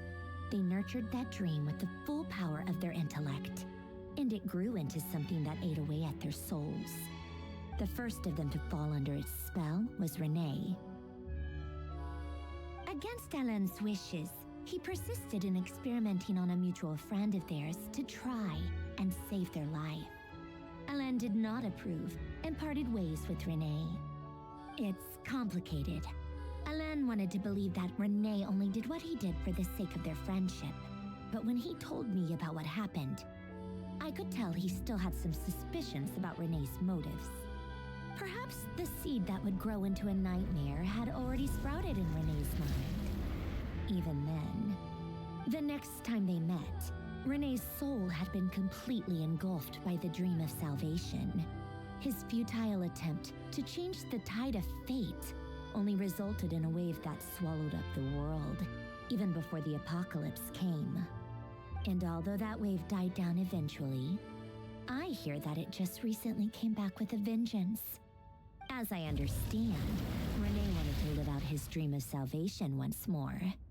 But I'm told that the attempted resurgence finally died out for good. At long last, Renee awoke from his deluded dream. Though of course by then it was far too late. What do you think of Renee? Do you admire his transcendent genius? His view that any price was worth paying to achieve the lofty goal of saving the world? Or do you despise him? Dismiss him as an evil madman who wrought havoc on the lives of everyone around him as he pursued his delusional dream? Same difference, really. Just a matter of perspective. Doesn't surprise me. You share one thing in common, after all. You both want to be the savior. The only difference is, your dream came true, and his, well, he wasn't the one who made it come true. I don't like fanatics who give up their whole lives for their ideology. Nor do I like fools who let their delusions take control. Maybe I could understand if Renee had just been an ordinary person. But he had a sage-like intellect, and still managed to get himself lost in a labyrinth of his own desires. Anyway, that's enough about Renee. Now, moving on to Alain Guillotin, the Lord Artificer. He managed to put a stop to the first storm whipped up by Renee. But after that, Alain lost his friends and family. To his credit, I suppose, the loss of his family and friends was purely a tragic accident. It's not like Alain sacrificed them for his cause or anything. After that, the only thing supporting his work was the same dream that had dragged his closest friend down to the abyss. But although the desire to save Fontaine drove him to found the Fontaine Research Institute, Alain continued to reject any form of transcendental knowledge or power. He was suspicious and fearful of it, having seen the way it had affected his closest friend. I think that formulas and machines derived solely from human intellect were the only thing that gave him a sense of spiritual comfort. Yet Alain's intellect was simply too great. It barely left him space to breathe in his lifetime. Once he realized that the end of his life was approaching, he finally accepted the truth. The Nazissenkreuz Institute needed someone, and a human being, to see its story through to the end. He quit working on his formulas, trading them in for the fairy tales that had played such a formative role in his childhood, but which he barely touched in his adult life. He told me that the director of the Nazissenkreuz Institute used to read those fairy tales to the children as bedtime stories. Apparently, they worked wonders at sending kids off to sleep. I think that all he wanted at that time in his life was to be able to sleep deeply without being plagued by depression. By that point, nothing else really mattered. At the very end, he laid down to rest in the ruins of the former Nazissenkreuz Institute orphanage, while the Fontaine Research Institute he had founded continued tirelessly with its work. Many years after that, tensions over competing dreams would once again cause a rift, this time between members of the Fontaine Research Institute. But the actions of those fools had nothing at all to do with Alain. And that is the story of two people from the Nazissenkreuz Institute who both wanted to save the world. One went all in on his fantasy of salvation without ever looking back, and ended up calmly sinking to the bottom of the deepest sea. The other sought desperately to burn bright in his life, even though he wasn't sure where he was going. I do sometimes wonder, why is it that people like them have such grand hopes of saving the world? Even the grandest tree starts as a tiny seed. So perhaps, for each of them, their mission to save the world began with a very simple desire: to save themselves. They were young children with friends and family who mattered to them, desires to explore the meaning of life, ambitions to have a successful career. They didn't want to see all of that taken away in one fell swoop. Or maybe they just wanted to find something to anchor themselves within the chaos, to stop them getting quietly swept away by the storms of life.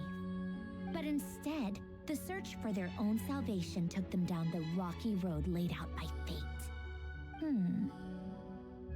Do you think the desire to save oneself is enough of a justification to try and save the world?